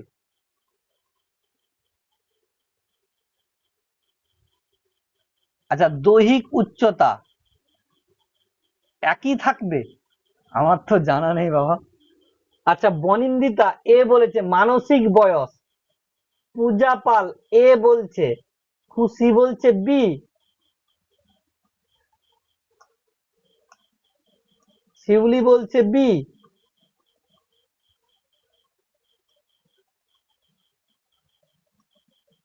আচ্ছা শিউলি, তোমার বি কেন মনে হলে একটু ব্যাখ্যা করে দাও, বাকিরাও শুনবে। স্যার আমি বি নয় সি দিতে, বুদ্ধাঙ্ক দিতে চাইছিলাম, মানে বি দেওয়া হয়ে গেছে। আচ্ছা মানে তুমি, একটা সময় পর্যন্ত বুদ্ধি একই রকম থাকে। আচ্ছা তুমি বুদ্ধাঙ্ক বলতে চাইছো।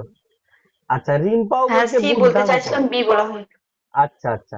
মানে আর একটা বয়সের পর বুদ্ধাঙ্কটা কমতে শুরু করে আমাদের বুদ্ধিটা। আচ্ছা আচ্ছা, ডিসকাশনটা বাকিতে আসছি। তুমি সি বলেছো, তোমার বিষয়টা বলেছো।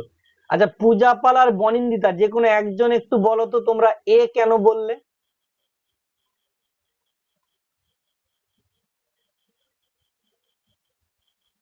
একটা মানসিক, মানুষের মানসিকের একটা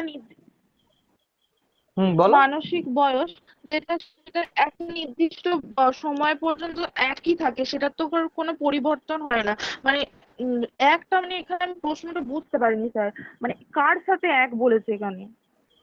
আমি ভেবেছি দুজন স্টুডেন্টের মানসিক এজের কথা বলা হয়েছে। না, ওভারঅলের পক্ষে বলা হচ্ছে। মানে সমস্ত বাচ্চাদেরকে যদি আমরা একটা মানুষের জীবনের কথা বলি, একটা সময় পর্যন্ত একই থাকবে কি?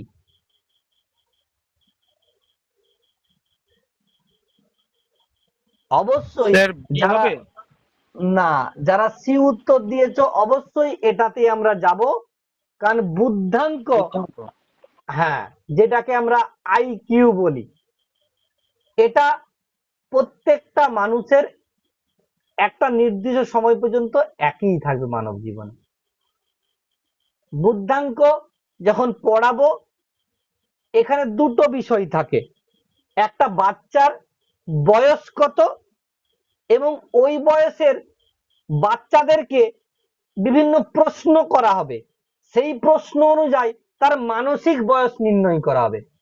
মানে একটা আছে তার প্রকৃত বয়স, যেটাকে আমরা ক্রোনোলজিক্যাল এজ বলছি বা সময়গত বয়স বলছি।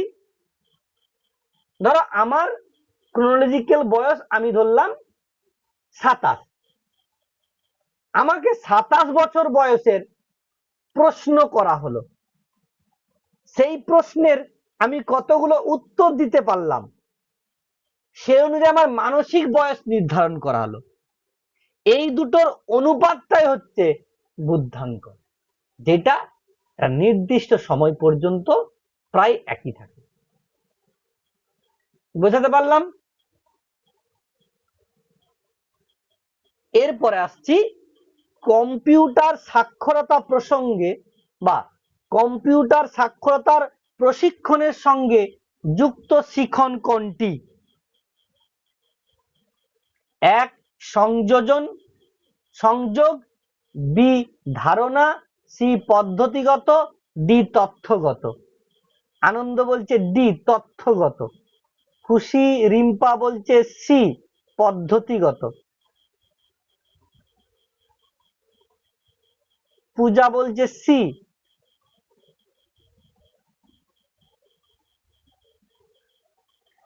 শিউলি সি। আচ্ছা, রিম্পার কাছে একটু জানবো সি কেন, আর আনন্দের কাছে একটু পরে জানবো ডি কেন। আগে রিম্পার থেকে শুনে নেই সি কেন। কম্পিউটার শেখা মানে তো স্টেপ বাই স্টেপ শেখানো, তার জন্য পদ্ধতিগত শেখানো। আচ্ছা, তোমারটা জানলাম, তারপরে এক্সপ্লেনেশন করব পরে। এবারে আনন্দ বলো, তুমি কেন বলতে চাইছো? স্যার আমরা কম্পিউটার থেকে বেসিক্যালি কি জানি? তথ্যই তো জানি, ইনফরমেশন। মানে কম্পিউটার থেকে আমরা তথ্য জানি। ধরো তুমি যখন কম্পিউটার শিখতে যাও, তোমায় কি খালি কম্পিউটার কি না কি তার তথ্য দেয়? একটু ভাবো তো। তুমি যখন কম্পিউটার শিখতে গিয়েছিলে, আমাদের তো এখানে একটা চল ছিল মাধ্যমিকের পরে কম্পিউটার শিখতে যাওয়া, তো সেখানে গিয়ে একটা বই দিয়ে তো, যে বই পড়ে নিবে এরকম বলি তো কি? যে কম্পিউটার কি, মেমোরি কি, র্যাম কি, রোম কি, এরকম করতো না? তোমাকে প্রথমে হাতে ধরে কেমন করে কম্পিউটার অন করতে হয়, প্রথমে কারেন্টের সুইচ অন করতে হবে, তারপরে সিপিইউ অন করতে হবে, তারপরে ইউপিএস অন করতে হবে, তারপরে সিপিইউ অন করতে হবে, পরপর স্টেপ বাই স্টেপ করা হচ্ছিল, তাই না? এরকম করে তো শিখেছিল কম্পিউটার জ্ঞান। অবশ্যই যে উত্তর সি দিয়েছো বা যারা উত্তর সি দিয়েছো তাদেরটা একদমই ঠিক। আমরা কম্পিউটার শিখেছি স্টেপ বাই স্টেপ, বিভিন্ন পদ্ধতি। তারপর যখন কম্পিউটার দুদিন, আমার তো মনে আছে ছোটবেলার কথা, তো 10 পাস করার পরে গিয়েছিলাম শিখতে, প্রথমে দুদিন হচ্ছে কম্পিউটার অন অফ করা শিখিয়েছে, তারপরে মাউসকে কন্ট্রোল করা, মনে হচ্ছে যে কারসারটা কোন দিকে সরে পালিয়ে যাচ্ছে। এখন নয় অনেক হাত ঠিক হয়ে গেছে, আগে তো সেরকম বিষয়টা ছিল না, কারসারকে এক জায়গায় রাখতেই পাচ্ছি না, সেটা শেখানো হয়েছে। তারপরে শেখানো হয়েছে পেন্ট, মনে করে যারা শিখেছো পেন্ট শেখানো হয়েছে, পেন্ট, ওই যে বিভিন্ন ভারতের জাতীয় পতাকা আঁকা, আম আঁকা দিয়ে রং দেওয়া, স্টেপ বাই স্টেপ কিন্তু আমরা শিখেছি কিছু পদ্ধতিকে অবলম্বন করে। তাই কম্পিউটারের সাক্ষরতার প্রশিক্ষণ অবশ্যই একটি পদ্ধতিগত বা প্রসিডিউরাল লার্নিং এর মধ্যে পড়ে। ঠিক আছে, তারপরে আসছি আমরা নিম্নোক্ত কোন বিবৃতিগুলি সঠিক বলছে? ধারাবাহিক উন্নয়ন ক্রম নির্দিষ্ট এবং সমস্ত ব্যক্তির ক্ষেত্রে একই রকম, বৃদ্ধি বংশগতীয় পরিবেশ দ্বারা প্রভাবিত, 3 বলছে জন্মগত জৈবিক প্রবণতার প্রকাশ হলো পরিণমন, 4 বলছে বিকাশ একমাত্র বংশগতির দ্বারা প্রভাবিত হয়। দিয়ে জানতে চাইছে কোনটি ঠিক। বনিন্দিতা বলেছে বি, রিম্পা বলেছে বি, খুশি বলেছে বি, আনন্দ পূজা প্রত্যেকেই বি বলেছে, সায়নী বি, উর্মি বি, শিউলি বি।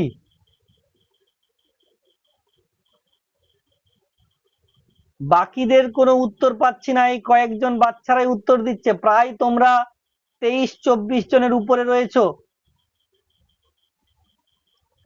অবশ্যই যারা বি উত্তর দিয়েছো 2 এবং 3 কে আমরা সঠিক বলছি। 2 কি? বৃদ্ধি বংশগতি এবং পরিবেশ দ্বারা প্রভাবিত হয়, একদমই ঠিক। আর 3 বলছে জন্মগত জৈবিক প্রবণতার প্রকাশ হলো পরিণমন। আমি বলেছিলাম পরিণমন হচ্ছে কি? স্বাভাবিক এবং স্বতঃস্ফূর্তমূলক এক ধরনের বিকাশ।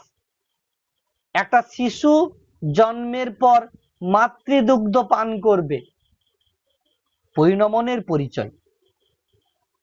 আর কেন আমরা 1 এবং 4কে বাদ দিচ্ছি? ধারাবাহিক উন্নয়নক্রম নির্দিষ্ট এবং সমস্ত ব্যক্তির ক্ষেত্রে একই রকম? কখনোই না, কারণ ইন্ডিভিজুয়াল ডিফারেন্স আমরা পড়েছি। ইন্ডিভিজুয়াল ডিফারেন্সে একটি বাচ্চার থেকে আরেকটি বাচ্চার সমস্ত কিছু পরিবর্তন হয়, সেটা বৃদ্ধি বিকাশ সবই। আর বিকাশ কেবলমাত্র বংশই দ্বারা না, কখনোই না, বিকাশ বংশগতি প্লাস পরিবেশ দ্বারা প্রভাবিত হয়।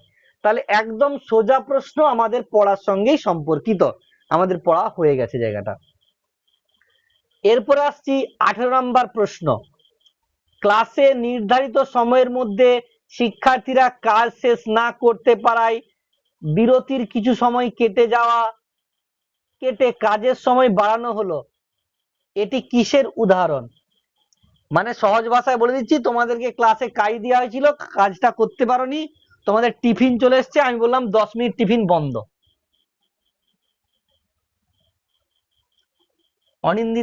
বনিন্দিতা বলছে এ, শিউলি বলছে বি, রিম্পা বলছে বি, আনন্দ বলছে এ, খুশি বলছে বি। বাহ, বেশ মজার তো। পূজা বলছে ডি, বাহ। আচ্ছা, উর্মি বলছে এ। এবারে আমি পূজার কাছে একটু জানবো যে ডি কেন, আর উর্মির কাছে জানবো এ কেন, আর খুশির কাছে জানবো বি কেন। কেউ তো সি বলে দাও, তাহলে খুব মজার হয়ে যেত।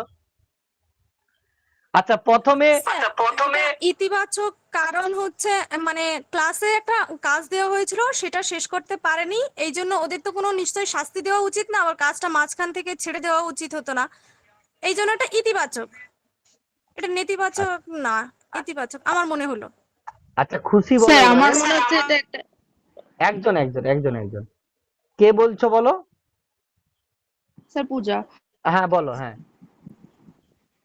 স্যার নেতিবাচক প্রবলক আমার এই জন্য মনে হচ্ছে কারণ বিরতির সময়টা যেহেতু তাদের কেটে দেওয়া হচ্ছে, বিরতির সময় তারা যে যার নিজের মতো কাজ করে, তারা খেলে, নিজের মতো কাজ করে, সেই কাজটা সেই থেকে তাদের কেটে দিয়ে ক্লাসের মধ্যে ইনক্লুড করা হচ্ছে, যার ফলে তাদের মধ্যে একটা নেতিবাচক প্রভাব পড়তে পারে বলে আমার মনে হয়। তাকে কি এখানে রিইনফোর্সমেন্ট করা হচ্ছে? প্রবলক মানে তো জোর করা হচ্ছে না। তোমার মনে হচ্ছে?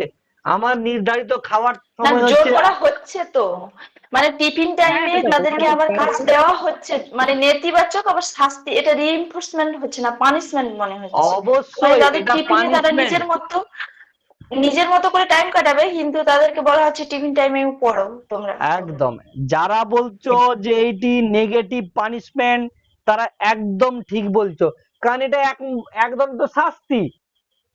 যে তার টিফিন টাইম ছিল 10 মিনিট, তাকে বললো যে তুমি কাজটা করো, তুমি পুরো কাজটা কমপ্লিট করো, যে সে হাফ মিনিটও পাবে না, সে খাবে না, এটা শাস্তি নয়? অবশ্যই শাস্তি, রিইনফোর্সমেন্ট নয় এটা, এটা হচ্ছে নেগেটিভ পানিশমেন্ট। আর যে ইতিবাচক বলছো, তুমি একটা কাজ করনি, আমি মানলাম, কিন্তু তোমার খাওয়ার সময়টা আমি তোমার কাছ থেকে কেটে নেব, কখনো কি ইতিবাচক হতে পারে এটা? ইতিবাচক কি? আচ্ছা, ঘরে করে আনবে। হ্যাঁ আনন্দ বলো। কাজের ক্ষেত্রে মানে কাজটুকু করে গেলে তো ওদেরই লাভ, এই অর্থে ভাবলাম, কিন্তু স্টুডেন্টরা রাগ করে। স্টুডেন্টরা রাগ করছে, স্টুডেন্ট হিসাবেই তো তুমি নিজেকে দেখতে হবে যে এখানে তাকে শাস্তি দেওয়া হচ্ছে এবং সেটা নেতিবাচক, ইতিবাচক কিন্তু নয়। এরপরে আমরা আসছি 19 নাম্বার প্রশ্নতে। আচ্ছা, কে হ্যান্ড রাইজ করলে? হ্যাঁ খুশি বলো। খুশি বলেছি, আমি বি বলেছিলাম, তবে আমার তারপরেও একটা মানে খটকা লাগছে, ওই যে শাস্তি আছে যে নেগেটিভ বলে, যে স্টুডেন্টদের ক্ষেত্রে নেগেটিভ কোনো অপশন নেওয়া উচিত নয়, ওটা কি তাহলে মানে ঠিক আছে? না না না, এখানে কি বলছে দেখো, একটা কাজ হয়ে গেছে, এই কাজটা কিসের উদাহরণ চাইছে। এখানে তোমাকে তো মতামত দিতে বলছে না, যে তুমি বলছো যে স্টুডেন্টদেরকে শাস্তি দিব না, এটা ব্যাপারটা নয় তো। এখানে একটা কাজ ঘটে গেছে, সেই কাজটা কি উদাহরণটাকে দেখাচ্ছে। বাচ্চারা কাজ শেষ করেনি, তাদেরকে টিফিনের টাইম কেটে দেওয়া হয়েছে তাদের। এটা হ্যাঁ তোমার হ্যাঁ কাছে কোনো মতামত দিতে বলছে না, এটা কিসের উদাহরণ চাইছে। আচ্ছা হ্যাঁ স্যার এরপরে মানে 19 আমি বুঝতে বলো। নেতিবাচক শাস্তি হ্যাঁ বলেছিলাম, হ্যাঁ হ্যাঁ কিন্তু ওই শাস্তি কথাটা আছে তো সেই জন্য আপনার কাছে আরেকবার ক্লিয়ার হয়ে গেল। হ্যাঁ অবশ্যই। এখানে যদি অপশন সেরকম থাকতো যে তোমার মতামত দেওয়া উচিত যে কি করা উচিত নয়, তখন শাস্তি দেওয়াটা উচিত নয় বলতাম। কিন্তু যেহেতু ঘটনাটা ঘটে গেছে, সেটা কিসের উদাহরণ আমার কাছে জানতে চাইছে। 19 নাম্বার ঠিক প্রশ্ন আছে। আছে দেখো, পেডাগগি এর ধারণা। আমি কিন্তু এটা বলেছিলাম, তাই না? পেডাগগি কি বিষয়টা বলেছিলাম। পেডাগগি একে বলছে নয়, মনে রাখবে, হ্যাঁ। পেডাগগি শিক্ষার্থীর চাহিদার সঙ্গে সম্পর্কযুক্ত। দুই বলছে সংস্কৃতির প্রভাবের পরিপ্রেক্ষিতে প্রতি উদাসীন। শীতে বলছে পাঠ্যক্রম পরিবর্তনের সঙ্গে সঙ্গে পেডাগগি পরিবর্তিত হয়। পেডাগগি হলো প্রকৃতিগতভাবে বিবর্তনশীল। আচ্ছা, তোমরা প্রত্যেকেই বি উত্তর দিচ্ছ। উর্মি, পনিন্দিতা, প্রত্যেকের উত্তর বি। আচ্ছা, একটু বনিন্দিতার কাছে শুনবো, পেডাগগি বিষয়টা কি একটু বলবে। আমি বলেছিলাম কি ক্লাসে একদিন, মনে করো জয়েন্ট ডে আমরা অনেকগুলো sir, Rakesh sir, English sir এবং আমি ছিলাম, এবং তোমরাও কলেজ ছিলে প্রত্যেকেই।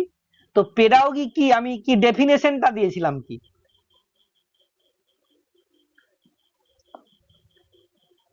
বনিন্দিতা,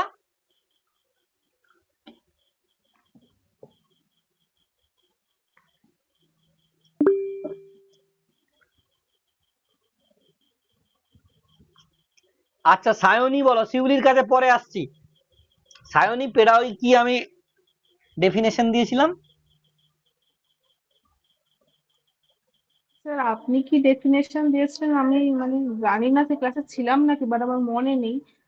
আমার যেটা আচ্ছা মনে হয় যে পেডাগজি মানে হলো শিক্ষা, মানে শিক্ষাদানের বিজ্ঞান, মানে শিক্ষাদানের পদ্ধতি সম্পর্কে যেখানে দেওয়া থাকে, মানে শিক্ষকরা কিভাবে শিক্ষার্থীদের চাহিদা অনুযায়ী পড়াবে, বা শিক্ষার্থীদের চাহিদা অনুযায়ী পাঠ্যক্রম আর বিভিন্ন বিষয় মানে তাতে উল্লেখ থাকে।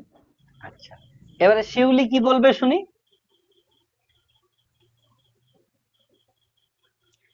পেডাগগি মানে শিখন বিষয়ক শিক্ষা, মানে যেখানে আমরা একজন স্টুডেন্টকে কিভাবে শিক্ষা দেব, কিভাবে সেটা আরো বেটার ওয়েতে হবে, কিভাবে চাইল্ড সেন্ট্রিক হবে, বা কিভাবে করলে স্টুডেন্টরা ভালো বুঝতে পারবে, কোন পদ্ধতি আমাদের অনুসরণ করা উচিত, বা কোনটা স্টুডেন্টদের পক্ষে ক্ষতিকর, মানে এইসব নিয়ে যেখানে আলোচনা সেটাই পেডাগগি।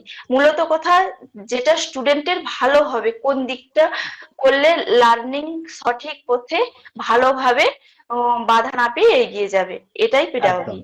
আমার এটা একদম, মনে হয়েছে। দুজনেই যে ঠিকই বলেছো। বিদ্যার সাহায্যে শিক্ষার্থীর সার্বিক উন্নতি লাভ হয়, এক কথায়। কিছুটা ভাবনা চিন্তা করতে পারি, কিন্তু বিষয়টা হচ্ছে কোন ওয়েতে টিচিংটা হচ্ছে, সেটাই পেডাগগি। কি পদ্ধতি, মানে আমি এই টার্মটা বলেছিলাম তোমাদেরকে, প্রসিডিওর, প্রসেস, যেটাই বলি না কেন, অফ টিচিং অ্যান্ড লার্নিং। অর্থাৎ শিখন এবং শিক্ষণ এর যে পদ্ধতি, সেটাই হচ্ছে পেডাগগি। তাহলে এটা কখনোই সংস্কৃতি প্রভাবের পরিপ্রেক্ষিতে প্রতি উদাসীন কখনোই নয়। চাহিদার সঙ্গে সম্পর্কযুক্ত, পাঠ্যক্রম পরিবর্তনের সঙ্গে পরিবর্তিত হয়, প্রকৃতিগতভাবে বিবর্তনশীল। অবশ্যই যেমন ভাবে আমাদের পরিবেশ পরিবর্তন হবে, পেডাগগি তেমন ভাবে পরিবর্তন হবে। আজ 50 বছর আগে গুরুকুল সিস্টেমের মতো পড়াশোনা ছিল, টিচার যা বলবে সেটাই। এখন অনেকখানি স্টুডেন্ট সেন্ট্রিক হয়েছে, তাহলে পরিবর্তনশীল, পাঠ্যক্রম অনুযায়ী, প্রকৃতি অনুযায়ী বিবর্তন। তাহলে এখানে অবশ্যই যে সাংস্কৃতিক প্রভাবের পরিপ্রেক্ষিতে উদাসীন নয়। তাহলে এটা যদি উদাসীন বলছে, তাহলে এখানে নয় চেয়েছে, তাই অপশন বি। 20 প্রশ্ন করে শেষ করে দেবো, কারণ আমার চার্জ একদমই নেই মোবাইলে, আমার খেয়াল হয়নি, চার্জটা কমে গিয়েছিল। অভিজ্ঞতার তালিকা 4টে অপশন দিয়েছে, নাটক লব্ধ অভিজ্ঞতা, প্রতিপাদন, নকল অভিজ্ঞতা এবং যে প্রত্যক্ষ উদ্দেশ্যমূলক অভিজ্ঞতা। এটি লোকের নাম রয়েছে এডগার ডেলের অভিজ্ঞতার যে শঙ্কুর, যে সর্বোচ্চ 4টি অভিজ্ঞতা ঊর্ধ্বক্রমে সাজাতে বলেছে। এই যে 4টা অভিজ্ঞতা, এই 4টা অভিজ্ঞতাকে ঊর্ধ্বক্রমে সাজাতে বলেছে। মানে প্রথমে ছোটতে বলবো সবচেয়ে নিচে কে আছে, তারপরে তার উপরে, তারপরে তারটা, তারপরে একদম শেষে গিয়ে আমরা কোনটা একদম উপরে রয়েছে। এটা আমাদের পড়ানোর অপশনে কিন্তু নেই, ঠিক আছে, প্রাইমারি সিলেবাসের সঙ্গে সম্পর্কিত আছে। তোমরা সি বলছো, 2, 1, 3, 4 দুজনেই সি উত্তর দিয়েছে। আনন্দ ডি উত্তর দিয়েছে, সায়নী সি উত্তর দিয়েছে।